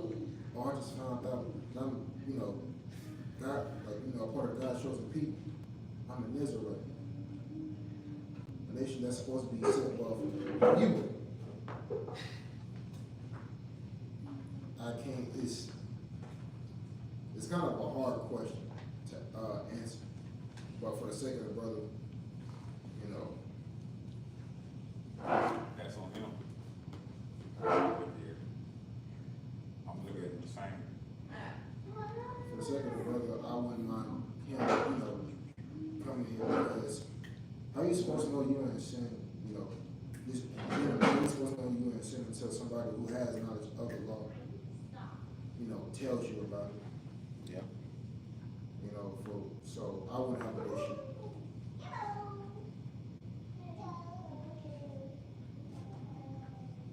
There's a law that says that a stranger cannot enter into the congregation.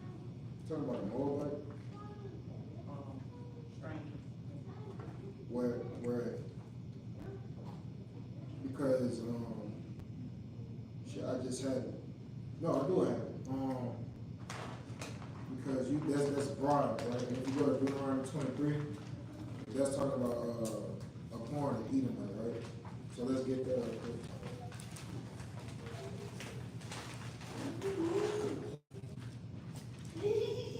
You're gonna start at verse, you're gonna read 7 and 8 of Deuteronomy 23.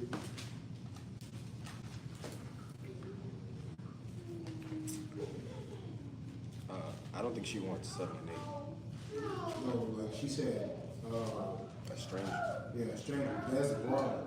I know she don't want that, but like, stranger is broad.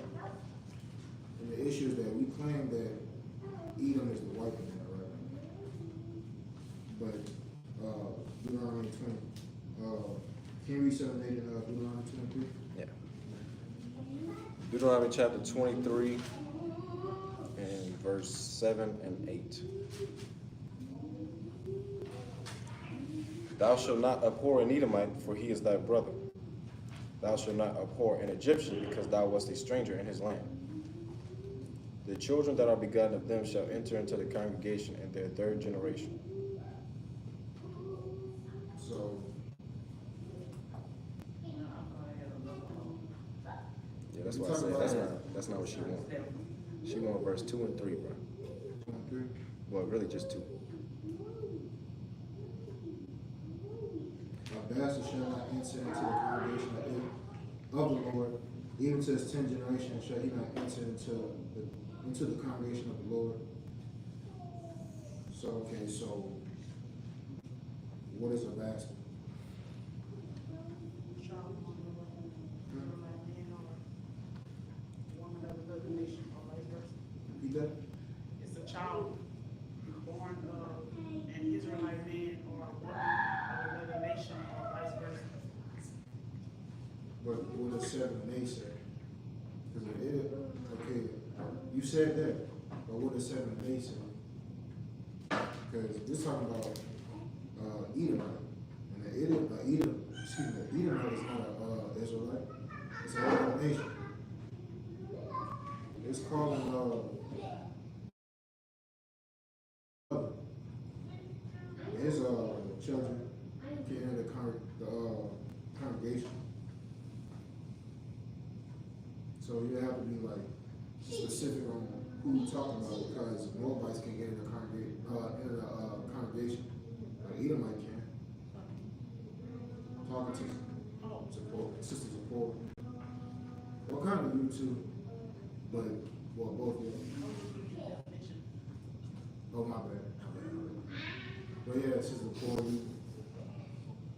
Just as a point. Yeah. I guess the point you're trying to address, it says bastard, it don't say string. I got a question, since we're on this right now. Mark 16, verses 14 through 16. Read that from the September.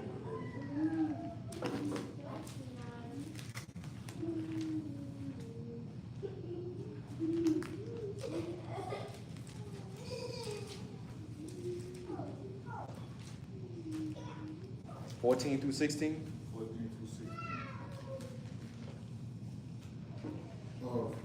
Mark 16. Yeah, Mark 16, Mark chapter 16, verses 14 through 16.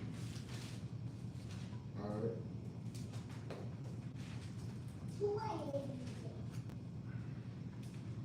Okay, Mark chapter 16, verse 14 through 16. It says, afterward he appeared unto the 11 as they sat at meat, and upbraided them with their unbelief and hardness of heart, because they believed not them which had seen him after he was arisen.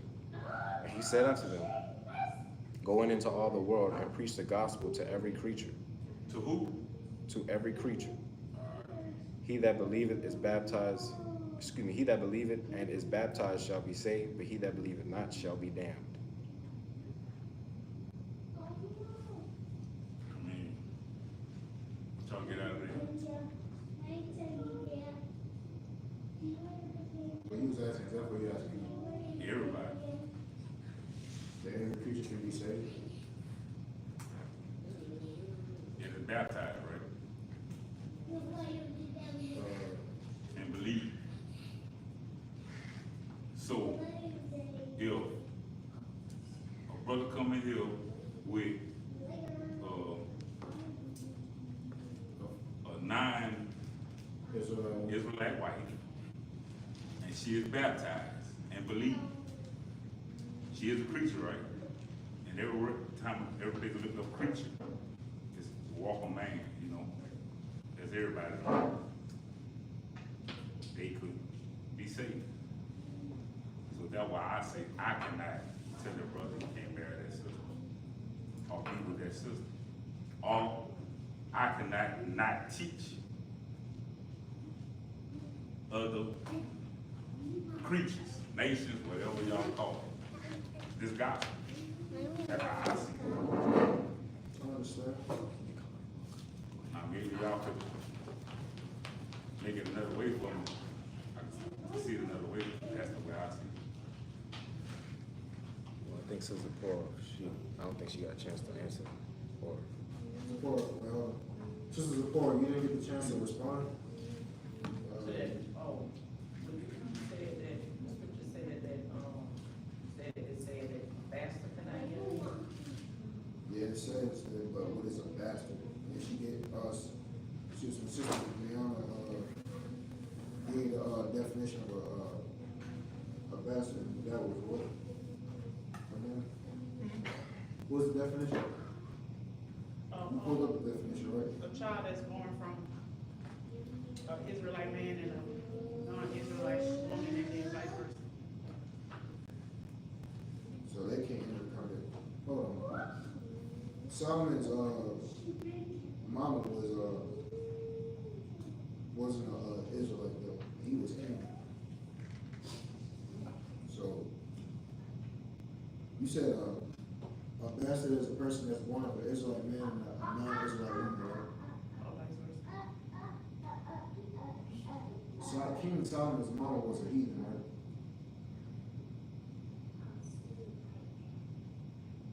Wasn't Bathsheba a heathen?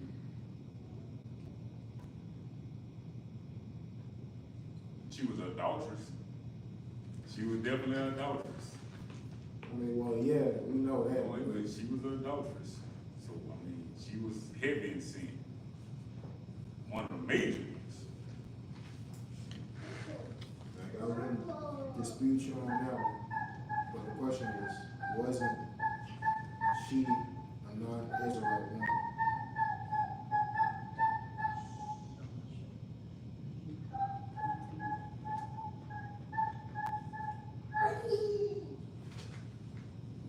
So,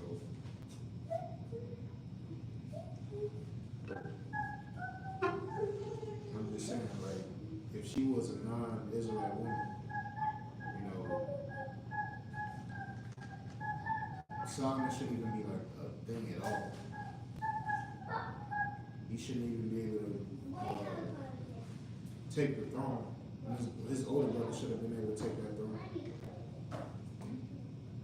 Solomon's older brother that he killed, that he had killed because he wanted to take that woman that gave David the warmth in his youth. I mean, in his, excuse me, when he was old.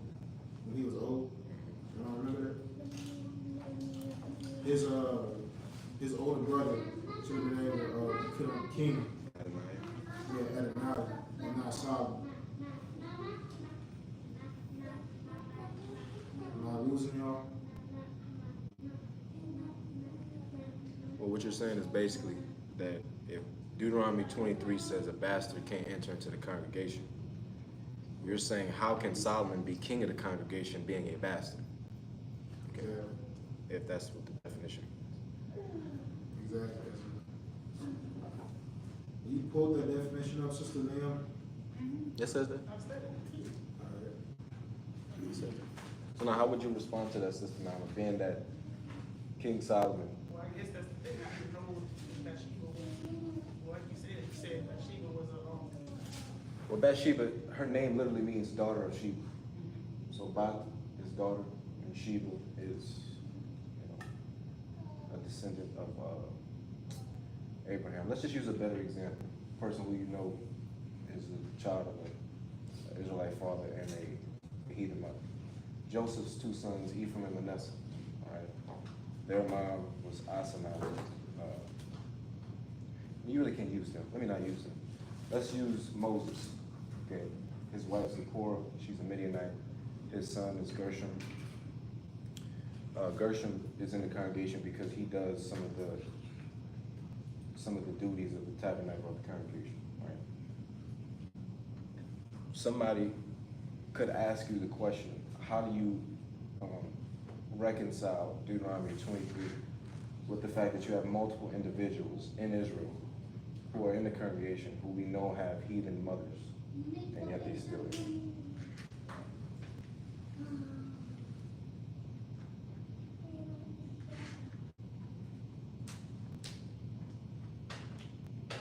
So these people's parents are married, right? Yes. So wouldn't bastard mean like they had relations and they wasn't married? Well, before we get to that, right, we have to address the child of the heathen mother or vice versa, heathen father thing. We got to get to that first. Because now what you're saying is something that's different from that. All right, turn my heads up. Well, hold on. Wait. Since now, did you want to respond to me? no, at this time. Okay. What you saying? So, you said we need to address. She asked a question. Okay, she said, well, Sister Paul was making a point about the stranger not entering into the congregation. Okay. But that point wasn't talking about a stranger, it was talking about a bastard. So now, Sister Nama brought up what the definition of bastard is. A bastard, according to the definitions, is a child of a heathen mother, an Israelite father, or vice versa. Okay. We were getting to that. But now you're saying that the definition of bastard, are you trying to say there's something else? Like that, we need to, like, isn't there more to that? Like, I was gonna say, like, maybe it was because of that reason, right? It was a non-Israelite man and a Israelite woman. So, basically, born out of fornication between two nations. Like, you know what I'm saying? Like, I think, like, isn't that also like that's there gotta be more. In the definition, it doesn't quite say that. So it don't say whether or not the man and the woman was married or not. It don't necessarily say that. It just says child of an Israelite man and a heathen wife, or vice versa. So Well, to that one, I don't really know what to say because we have instances of people that have foreign mothers. And yet this law is saying the pastor can't enter the congregation. And the definition is, referring to a child of, two nations. Right. Like that's something I can't just quite, Give a definite answer. yeah. Could it be that the property would be counted as Israel? I would say at best it'll be referred to as a polluted seed. Because it said, like, polluted seed, because I think it said in what, Ezra? Yeah. Let's see. Let me go back to what it was.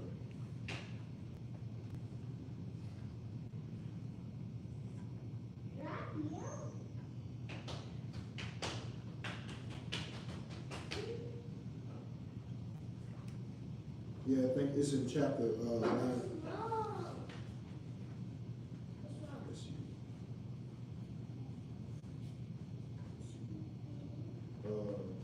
You can read it for me? Definitely. Yeah, 9 and what? Give me to stop at 2. I'm sorry, what you said? Ezra chapter 9.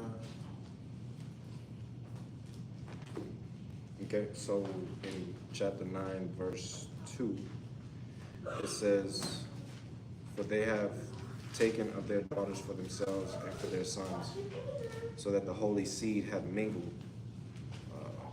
themselves with the people of those lands. Yea, the princes and the hands of the princes and rulers have been chief in this trespass."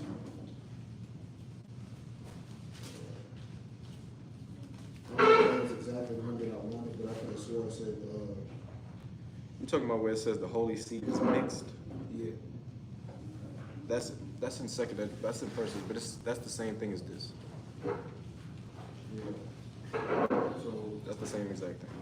yeah, so it refers to like the seed being like the frame, but, I can't really give a definite answer on, a bastard and, what a bastard is. Especially when you have instances of people that have foreign mothers that's in the congregation. But other than that, does anybody else have anything else they want to comment on, or? So is a bastard a nation? Is a bastard a part of a nation? It's a bastard is it's a child of No, what? two different is- nations. The bastard come out of a nation, is what I'm asking. No, yes. I mean, it comes from a non-Israelite woman, or like, Is it a nation though? No. I mean, every person has a nation. Alright. So.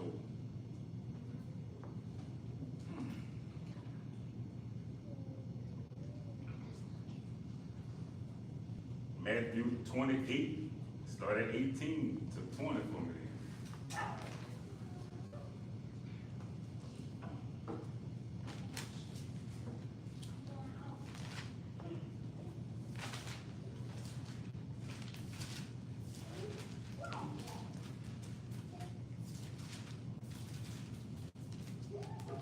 And what was the verse?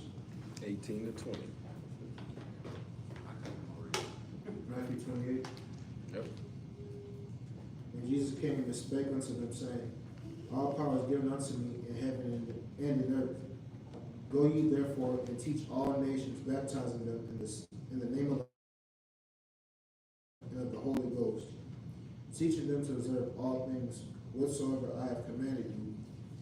And lo, I am with you always, even unto the end of the world. Amen.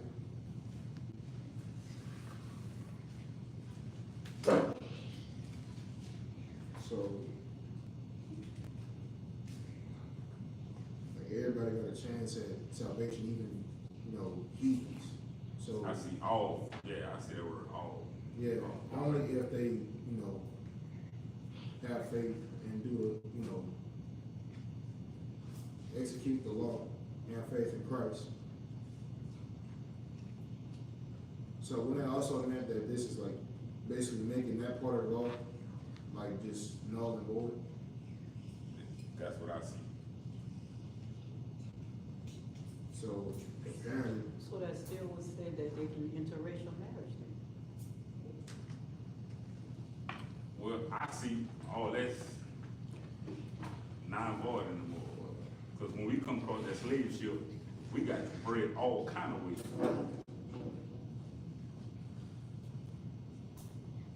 Ain't nobody ever said you came across that slave ship. We went to every plantation on this earth, all 4 corners of this earth. understood. And to Sister Leah, like, because at that point you getting at like the entire law is null and void. I just know who did. I don't know about the marriage thing, but I know who be saved. Like I said, like, I'm not saying that the law, like, being able to marry with other nations is null and void, because essentially this is what this conversation is about to like lead into. I mean, I never researched it. I just looked to see who could have been saved. I never looked at who I could have married. I never thought about that. Because when I got in the truth, I was already married then. I didn't have that fucking word about not saying, you know, I wish I did. I didn't have it. Look that up. Just didn't have that to look for. I understand. Like right now, my son is dating a lady, she got a white mama with a black daddy. They talk about getting married. So I really wanna know, would he be transgressing the law if he married her, or would he be in right standing with the word of God? Oh, you say the son. My son is talking about marrying a woman that's a bastard. So hold on, you say her mama white and her daddy black, but they say the birth is from the dad. Some people say That that. ain't So what the book I said. don't The book get that. I know, so, The book said that's a bastard. I know, so. Huh? So, Huh? Not what your father used. All right, hold on. Let's get to it now. there you go, Zell, come on. It's a lot of things being said. I think we need to just stick to one thing and let that thing be the lesson that you just brought out, which is that, what's the title again? Strange Marry wife. another, Can you marry strange wives? Yeah, that's my question. All right. First off, the definition of bastard, I have to say that's not correct. Okay. Although you can find that in the Blue Letter Bible, that's not true. The reason why you see that is because what the word actually means is to alienate. And whenever we read in Ezra, right, in Nehemiah, when they alienated those people, which was the women and the children, they did that based off of reading this. Okay. Now, however, the problem is you can see many examples of people who they either have a heathen father and an Israelite mother, or they have an Israelite father and a heathen mother, and they're in the congregation, and they serve roles in the congregation. And that was never, you don't see a situation in the Bible where God is having to address that himself personally. You only see people addressing it. And there's only one time in the Bible where you see people addressing it, and that's in Ezra and Nehemiah, and that's when that happened. But the word actually just means to alienate. Now, when you look at the biblical usage, I don't know if you saw that, but the biblical usage don't just say a child of heathen wife, Israelite father, etc. It says a child born from incest, right? A child born from a whole bunch of different stuff, right? So let's just conclude that we don't really know what it means in 2 Ezra chapter 2, or excuse me, Deuteronomy chapter 23 and verse 2. To the point about whether or not your son can, quote unquote, marry this woman and be in right standing with the Lord. You do have to understand how God classifies nations. Okay? And the way God classifies nations, it is by your forefather. Okay, so therefore, technically speaking, if we look at situations like Joseph and his wife Asenath, she's an Egyptian. She's not an Israelite. His two sons are Ephraim and Manasseh. Ephraim becomes the head tribe of the northern kingdom. His mom, none of the children of Israel had Israelite mothers, none. But all of them are considered Israelites because of their patriarchs, the 12 sons. Therefore, and with the scriptures, we conclude that if you are married, let's say an Israelite man marries a heathen woman, what is the classification in the eyes of God to that nation that that child is going to be in? And if the man is a heathen, that will go to him. So let's say you're an Israelite woman and you married to an Edomite man, those children will be considered Edomites, like scripture, because there is no nation, there's no nation that you can see in the Bible that's formed from a mixed race, quote unquote. You never see that. What you see is, if you have a situation where there is a mixed couple, the father, whoever he is, that's what tribe those children become from. The way that we know this is if we can read the law. Right? If we go to Numbers chapter 27, there's going to be a situation that happens just like this. In Numbers chapter 27, we can read, I'm not going to read this whole thing, but I'm just read the point once I find it. Look what it says here. 27.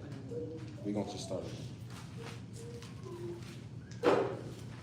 Now, this is a particular situation that occurred with some daughters. Okay? Now, look how they classify these women. Okay? Look how they classify these women. It says in Numbers chapter 27 and verse 1, every woman is classified. Whenever they go through her genealogy, they do it the same way. It says, then came the daughters of Zelophehad. So Zelophehad is their father. Okay. It says the son of Hefer, the son of Gilead, the son of Machir, the son of Manasseh. Of the families of Manasseh, the son of Joseph. So now they classify these women as women of Manasseh. Right? Notice that they do not trail those women from their mothers and then their matriarchs. They transfer, they go from their father, whoever their father is, and then it goes back to whoever his tribe is. Okay? There's a reason why I'm pointing this out. It tells you their names. Verse 2. It says, and they stood before Moses and before Eleazar the priest and before the princes and all the congregation by the door of the tabernacle of the congregation, saying, our father died in the wilderness, and he was not in the company of them that gathered themselves together against the Lord in the company of Korah, but died in his own sin. It says, and had no sons. Why should the name of our father be done away with from among his family? Because he has no son. Give us therefore a possession among the brethren of our father. They're asking this question because culturally, the children of Israel, they pass their inheritance from father to son. Okay? In the event that you don't have a son, they're now about to come up with a new law once we go to the next chapter, because we're going to Numbers 36 now. But I'm going to just talk about it now. In Numbers 36, they have to come up with a new law, which says that if a man has no son, then how is his inheritance going to be passed? Right? But there's an issue in Numbers chapter 36. Let's look at that. 36. Yeah, Numbers 36. There's going to be an issue that these men are going to point out to the judges, to Moses. And this is going to help us to make this, get this clear.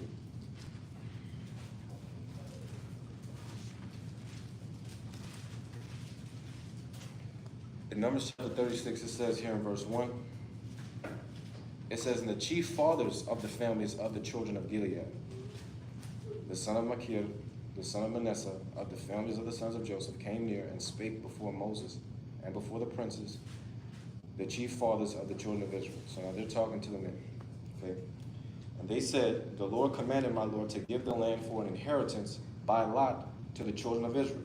What does that mean? God commanded that all the tribes should have their own inheritance. Okay? Joshua gave all the children of Israel, based off of tribe, their inheritance. And their tribes were based off of the chief fathers of whatever those houses were. So that's what he's saying. It says, and my Lord commanded by the Lord to give the inheritance of Zelophehad our brother unto his daughters. Verse 3, and if they be married to any of the sons of other tribes of the children of Israel, then shall their inheritance be taken from the inheritance of our fathers, and shall be put to the inheritance of the tribes where they are received. So shall it be taken from the lot of our inheritance. And when the jubilee of the children of Israel shall be, Then shall their inheritance be put to the inheritance of the tribe whereunto they are received. So shall their inheritance be taken from the inheritance of the tribes of our father. And Moses commanded the children of Israel, saying, according to the word of the Lord, saying, the tribes of the sons of Manasseh has said well. Now, let's pause for a second. What did they say that was correct? What they're saying is, if these Manasseh daughters marries Judah husbands, or Issachar husbands, or whatever other tribe you can name husbands, if they go marry these other husbands who are not of the tribe of Manasseh, those men, whenever they have children, those inheritance is going to pass to their tribe. Do you see that? I'm gonna have to go back and read it. Okay. See if that's- Yeah, see that this is but you gotta understand this in order to know whether or not, you know, your son is in right standing. Okay. You can read it, you know, you should definitely read it like your own time, no doubt. But what I'm trying to demonstrate here is this is the issue that these men are having. Zelophehad is a man, he has nothing but daughters. His daughters are about to receive his inheritance once he dies. Once his daughters get married, because they will get married, with the men, her uncles and her second uncles or whatever, they're coming to Moses and saying that this is about to lead to another problem. The fact that Zelophehad is about to give his inheritance to his daughters is going to lead to another problem.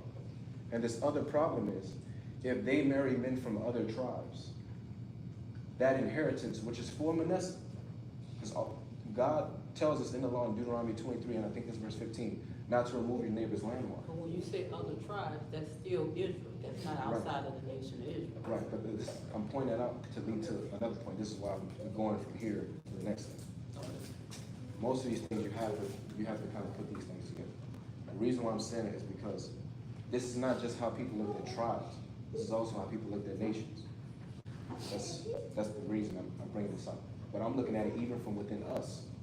If a man who is from the tribe of Manasseh has nothing but daughters, his daughters are commanded based off of this in Numbers 36. They cannot marry no man from any other tribe of Israel other than Manasseh. And the reason for that is because once those women marry husbands, let's say they marry a husband from Judah, if they have sons, that son, though he has a Manasseh mother and a Judah father, that inheritance will be Judah's.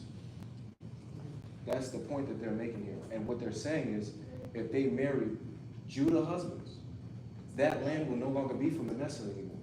That land will only be for Judah, right? So what is that saying? What is that saying? When it comes to property, inheritance, all that's related to heritage. Your heritage is based off of your father, which is why we call ourselves Israelites. We don't call ourselves Leahites or Rachelites or Zilphites or whatever. We call ourselves Israelites. Even when you look at the daughters of Zelophehad, the way that they just described them, they say the daughters of Zelophehad, and then they go back to his heritage. Any woman in the scripture, when they do that, they do the same thing. They go to her father, and then her father bases what tribe she's from. But then, when it comes to sons, the sons pass those down.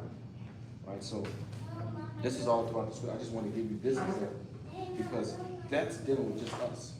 And if that's something that's dealing with just us, then with other nations, I mean, that's, to me, it seems logical. But if you want, we can go to nations too, if you want to see that. So, I'm going back and read, because I've been pondering on this since I got the news. It's like, wait, is he in right standing? So you have to ask yourself the question, is he a right standing? His potential wife, okay? What nation is she from? I don't know. I see, that's the question. Nation, technically, if her father is an Israelite man, she's an Israelite. That's her nation, technically, according to what we just read and other places that we can go. That's why I'm telling you, we can go to other places too.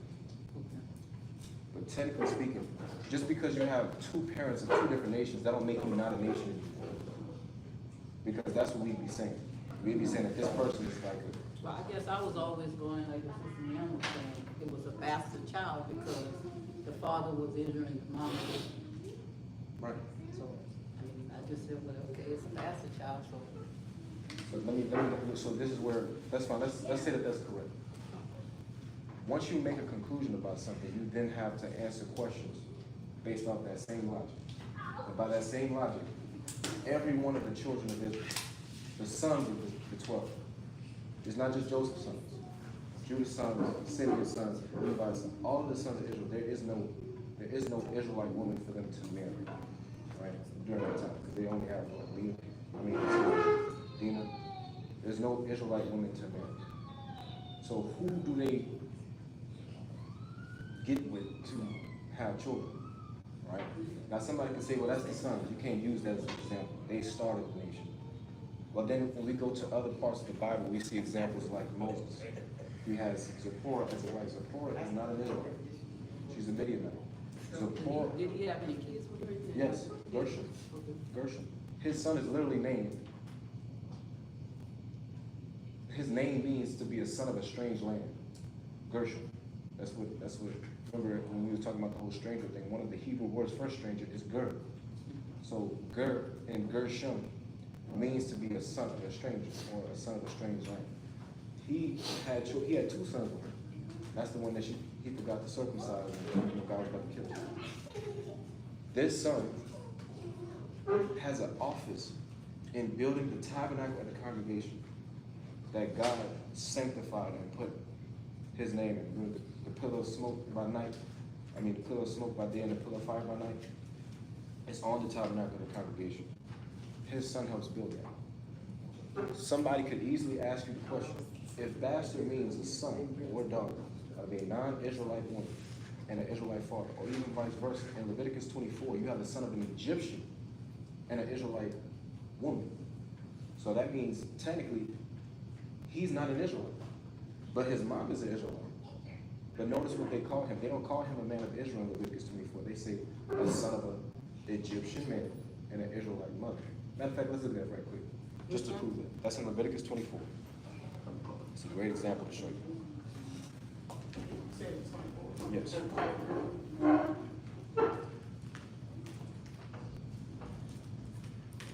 Here we go. In Leviticus 24, and we're going to start at verse.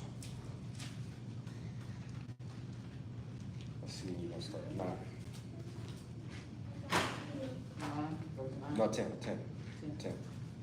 Look at this. All right. This is a great example showing you the opposite side. You have right. So in verse 10 it says, and the son of an Israelitish woman. So the woman is Israel, right? Her father goes back to one of the 12, whose father was an Egyptian. So this son, he has an Israelite mother, but his father is an Egyptian. It says, went out among the children of Israel, and this son of the Israelitish woman and a man of Israel strove together in the camp. Now, look how they set up the setting. They don't just say two Israelite men are fighting in the camp. They make a distinction between a man of Israel and then this dude, who has an Egyptian father. It says in verse 11, and the Israelitish woman's son blasphemed the name of the Lord and cursed. And they brought him to Moses, and his mother's name was Shelamed, the daughter of Debri of the tribe of Dan, right? So notice, we describe her again based off her father and her father's tribe of Dan. It says, and they put him inward that the mind of the Lord would be showed. And basically it just goes on to say, because he blasphemed, they're going to put him to death, blaspheming the name of the Lord. But the point here is just to show that the way that they set this up, the scenery, is that this man who has an Israelite mother, but has an Egyptian father, they don't call him a man of Israel, but they say he strove with a man of Israel. They make this clear that he's a question. Why is he in the congregation in the first place? If a bastard cannot enter in. I was about to say that. What? He was just in there. He was in it, which is why he can curse and strive with a man of Israel in the first place. All right, so there's many examples in the Bible like this. He not getting knocked off to have blasphemy. It's the blasphemy itself that's removed. But let's say he hadn't blasphemed. Who's to say that he wouldn't be in the congregation? Okay. So that's the thing with that. So to give you just a straight up answer, and again, I think you should go and look at this stuff in your own time. But from what we can read in scripture, if this woman has a man, her father, if he is an Israelite man, according to scripture, they would base her as an Israelite. And that's with any person, that's with a man or a woman. If I'm a man and my father is an Israelite man, and my mother is a heathen woman, I'm still technically an Israelite. But as a matter of fact, y'all know that situation we just read in Ezra? Those people today, the descendants of those people, you know who they are? The Limba tribe in South Africa, who still have Hebrew customs and Hebrew culture. They know more about the Bible than many of us here in America. The Limba. Yeah, the Limba tribe. The Limba lost tribe in people South of Africa. the lost tribe of Israel. Their oral heritage claims that they come from those people in Ezra who were sent away. So, and these people, you know, that's what they claim. That's their descendancy. They claim to be Israelites. They still keep the customs or whatever. So, those dudes, obviously we read, their mothers were heathen mothers, and they had to put away the women and the sons. Okay, and the scriptures only talk about the people who stayed, but there were people, there were men who did not put their wife away, okay, and who left with their wife and with their children, and they'll tell you that they're the descendants of those people. So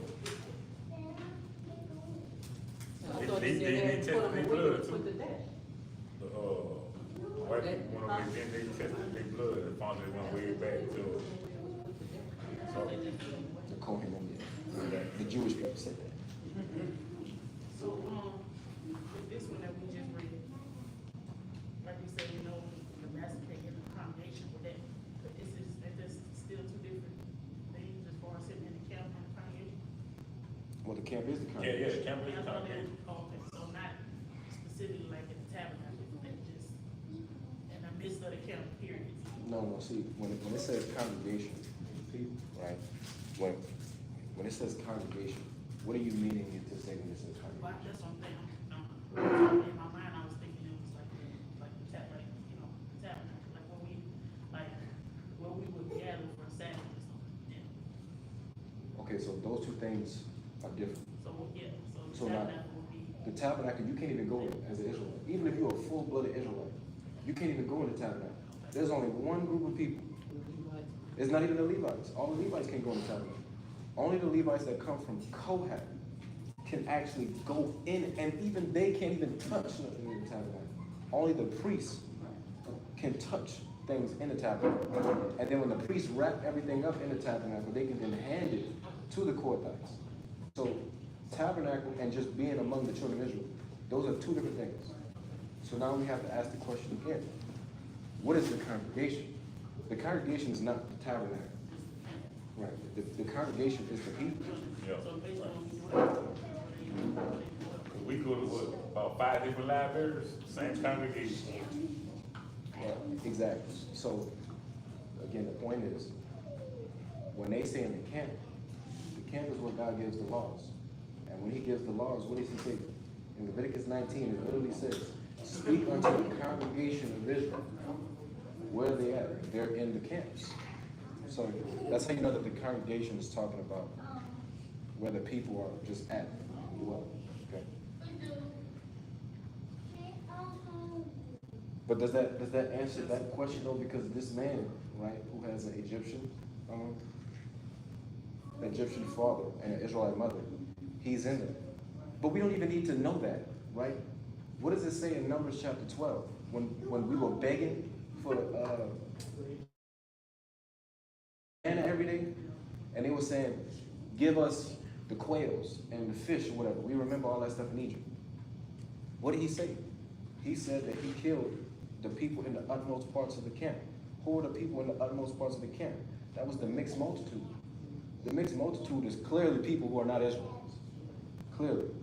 The mixed multitude come out of Egypt when they seen the God of Israel destroying the gods of Egypt, and they like, look, whoever this God is, that's who we follow. Those were clearly heathens. Clearly. They're in the congregation. Now, of course, they get destroyed, but the point is, it's not until they speaking against eating manna every day to the point where they get destroyed. Okay, so this is kind of a lot, but I know you ain't mean it. But I mean, it's like being, having an Israelite father.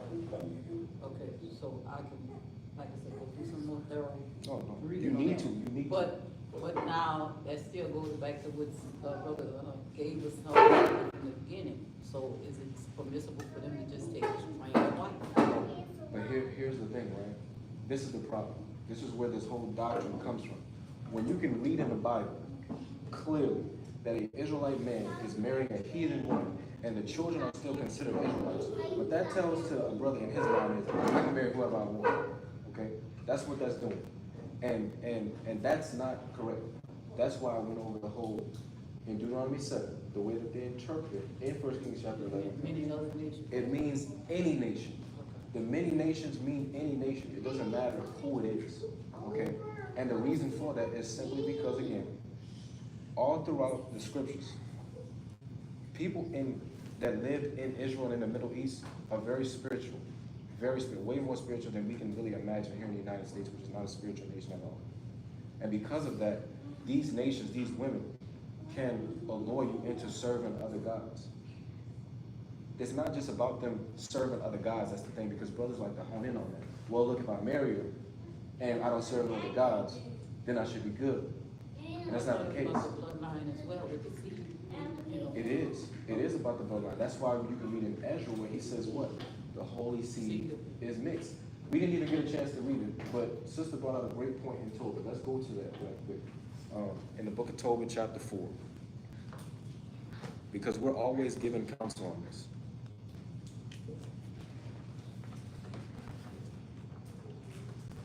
In Tobit chapter 4, just to give you a brief summary of the book of Tobit. Tobit is a man, he's from the tribe of Naphtali. All right? He is taken into captivity to Assyria. And his son is about to marry somebody. Okay? And this is the advice that his father Tobit gives to his son Tobias about marriage. Now look what he says. We're in Tobit chapter 4, and I'm just going to read verse 12 and 13. Tobit chapter 4, I'm just going to read verse 12 and 13.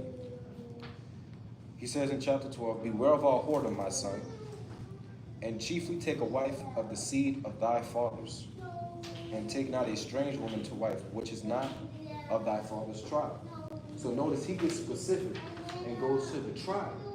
This is why I read in Numbers chapter 36, because preferably, if we all living in the land and we all know what tribe you're from, it is chiefly better for you to marry a woman of your own tribe. But, hey, cut it up. Stop. It's better for you to marry a woman of your own tribe. Like Judah with Judah. Exactly. Okay. But you can marry a woman of the other tribe. There's no problem with that. Okay.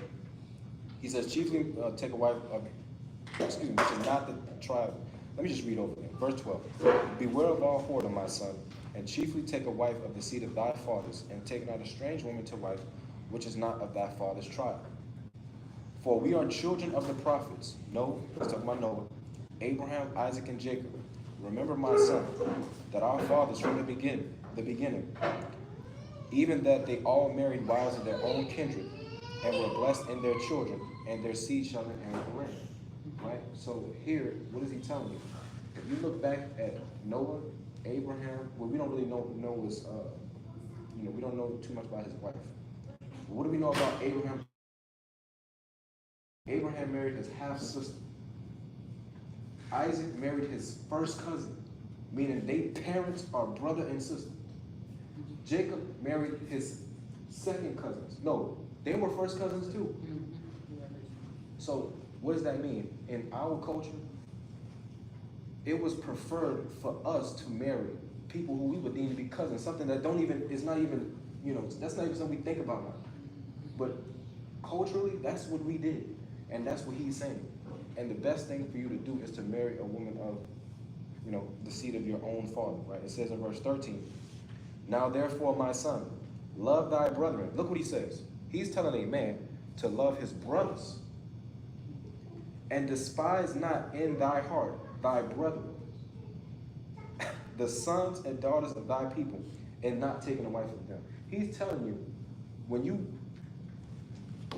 look at these, you find a woman, and that means that you've overlooked all of the people in your own image. Okay? You've overlooked all the people in your, which is what the woman, your son's, potential wife, that's what her dad did. Looked at all these women and said, you know what, no, go pick this one.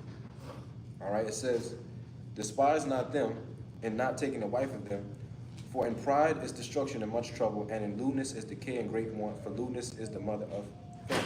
So again, the point is, all throughout the scriptures, we're gonna get the same point, which is, you need to marry an Israelite woman.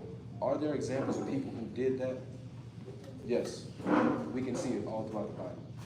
What do the children get classified as a result of that? Depending on the situation, if they're an Israelite father, heathen mother, they still get classified as an Israelite child. Unfortunately. But what else they can get classified as? God looks at people based off their forefathers. All the people who come from Ammon are Ammonites. Moab, Moabites. These are all men. That's how the Bible, that's how when you read it, that's how they get taught, or that's how it says. And it's the only logical conclusion that we can come to. Other than that, it's just going to be a whole bunch of contradictions. So then what would be considered a bastard? But that's the thing, right?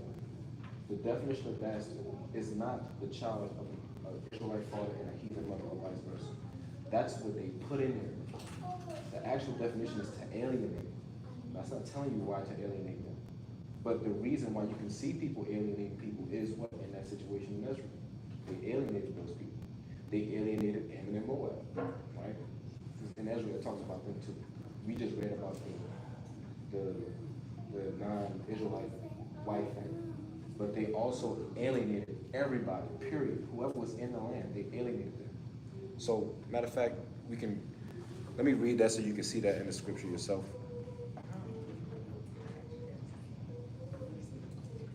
Let's read that right quick. I'm in Ezra. I gotta find it because I don't know exactly where it's at. I think it would do you well if you see that. In Ezra. Chapter 9. I don't know if it's in chapter 9. I gotta see. Let me see. It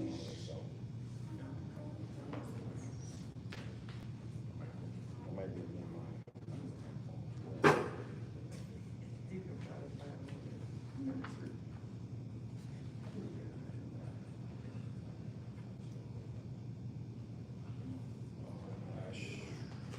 Okay, it's in Nehemiah. It's in Nehemiah chapter 9, not Ezra chapter 9. Now, Nehemiah and Ezra are two people who are basically in the same situation. They both leading the children of Israel back into the land. But I want you to look at what this says, right? We start at verse 1. Okay? I'm only going to read verse 1 and 2. This is the point that I'm talking about. You said 9. Yeah, Nehemiah chapter 9, and we're just going to read verse 1 and 2. Okay. It says, now in the 24th day of this month, the children of Israel were assembled with fasting and with sackcloth and earth on their heads. So what does that mean? They mourned. Okay, all these are signs of mourning. It says, and the seed of Israel separated themselves from all strangers and stood and confessed their sins and the iniquities of their fathers. Now when it says they stood away and separated themselves from all the strangers, that's talking about everybody, period. Okay? But that's what they did during this time. They alienated all of the strangers. This is why when Sister Paul was bringing up Deuteronomy 23 and 2, you can conclude that Bash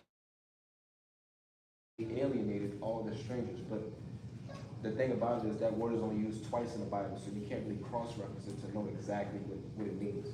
So you're relying on the studies of the scholar who put that together. And like I've stated multiple times, the Blue Letter Bible is a good source, okay? But that doesn't make everything in the Blue Letter Bible correct, especially things that are only used very few times, because you don't have as many proof texts to establish what a word actually means. See, if a word used hundreds of times, Like what? the word principle, like one time. So it's like, I noticed the word bastard it's just twice. Yeah, it's only used two I times. understand that, Sister Yam, But see, I did too, but that's what I'm saying. This is the thing, whenever you take a position, that position has to maintain throughout the entire Bible. And if it does not, then that means that there's only one or two things. Either there's an error in the translation, which happens. Like with Easter, okay? Because Easter, they literally translated Pesach, which is literally the Greek word for Passover. They translated that to Easter. So either there's a problem with the translation, or there's a problem with the understanding. And naturally, people don't think that the understanding is wrong, so they'll look at the problem with the translation first. And if you can't find it, which we can't with this instance, you then have to look back at the understanding. And that can't be the understanding, being that there's too many examples of people in the Bible who have an Israelite father or mother and a heathen opposite parent, and they're in the congregation. So that's the only thing with them. Now let's say some new evidence come out, right? A new manuscript of the Bible come out, and they're more clear, and that means we just gotta change the position. But at this current point in time, like you can't justify that on the Bible at this point in time. Okay, so I have one last, saying, cause I'm not here, yeah. Go ahead. But, earlier you said, I think you mentioned Edomites being white. That's right, you said that? Yeah, that's what we all conclude. I never concluded that. I thought Edom was the same They thing were with Jacob. they look like us. Just a different. Yeah, but this is the thing, they, like, Edom mixed with many nations, and one of them was the Horites. And if you, go into history, there's like basically like white cavemen. There's like, Say it again. there are white cavemen, Horites, Edom mixed with Horites. They're basically cave dwellers, right? And I think they were white skinned, like Africans or something. I'm You not said really light sure. skin? White skin, yeah. But I don't think they were like your standard European white. Cause there's a, like a group of white skinned, like basically like albinos, basically. They just mix themselves into making them look like that. They mix with a lot of nations. And the result, they came out the way they're looking like now. You know what I'm saying? Edom mixed with a lot of races. And one of them that's notable is the Horites. They were basically white skinned cavemen. Right? It was already mixed to begin with because they kept mixing with other nations. They mixed with them because there's already like white skin. But when I find it, I'm gonna bring this back up. They were not a pure blood.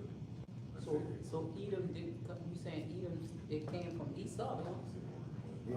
But they were originally, saying they were originally black. It was like originally like Started mixing with other nations, and now, They're white. basically. but not the entire,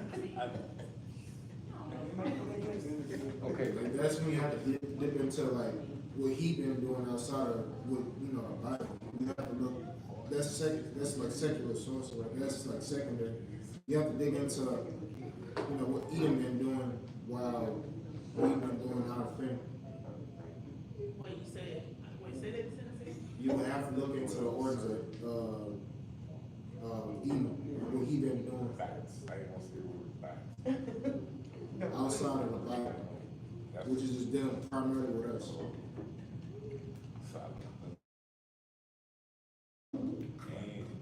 So you're saying there is, today there will be no, well, we don't know, but there can be no Edomite person that looks like me. I mean, technically it can, but not the way you think. Unless you have like your father's father, your grandfather, and so on, was a white man or something. Then you would be, that person would be technically classified as an Edomite, but he just black passing, or she is black passing.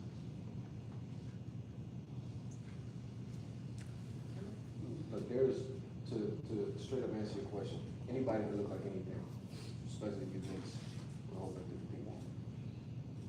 We're not, like, if you go into that, that's gonna open up a whole bunch of other stuff that is really unnecessary to get into. Anybody can look like anything. That's why all people come from Noah, and yet all people vary in looks on the outside. Because once you separate, you start to magnify certain characteristics, and those other characteristics that somebody else may have are going to be diminished because of the separation. And we know that in Genesis chapter 11, God separated everybody. So this is why you have people who look different now today. Okay. Anyway, there is biblical proof that Edom, there are white people who are Edom. Okay. For example, King Herod was king of Rome during the time of Christ. He's an Edomite. Okay. And it is very known that he was Caucasian.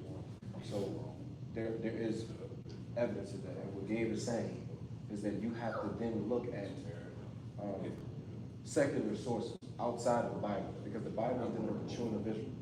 Everybody else is irrelevant unless they have a direct, encounter with the Israelites. So it's like, that's the main character. If you're the main character, I'm not important unless I'm talking to you at a certain moment. And then once I stop talking to you, my character is not important in this movie anymore. That's what the Bible is. So, although, and even with that being said, there is still biblical things that we go to suggest that Edom is white. Right? But that's a lesson in and of itself. But what was the original question? Well, I had kind of, no, I was saying this, I have the wrong reason. Yeah, you Yeah, I should. just remember him saying that, and I don't know, I just, I feel like I'm, and like I said, I mean, not that it's important, but just when I read, I want to know, like, You want to have an image in your mind? yeah, like what I'm talking about, it says nation. What's the nation? I mean, we read about the different nations and stuff that, Well, you can't have an image, right? Because Zidonians. Well, Hey, look. Yeah. You got about 10 minutes. hey, where the time be going, bro? That's crazy. This conversation, I'm messing with you. Yeah, 5:39. But yeah, let's get a prayer in. We can,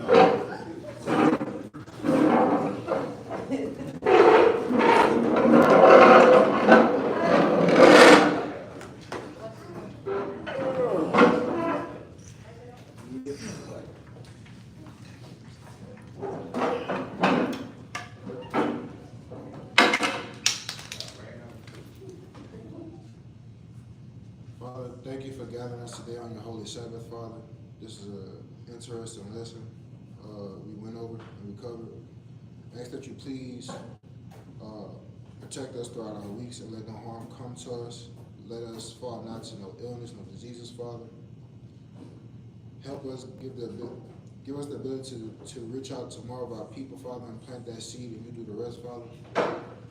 In your Son's holy name, amen.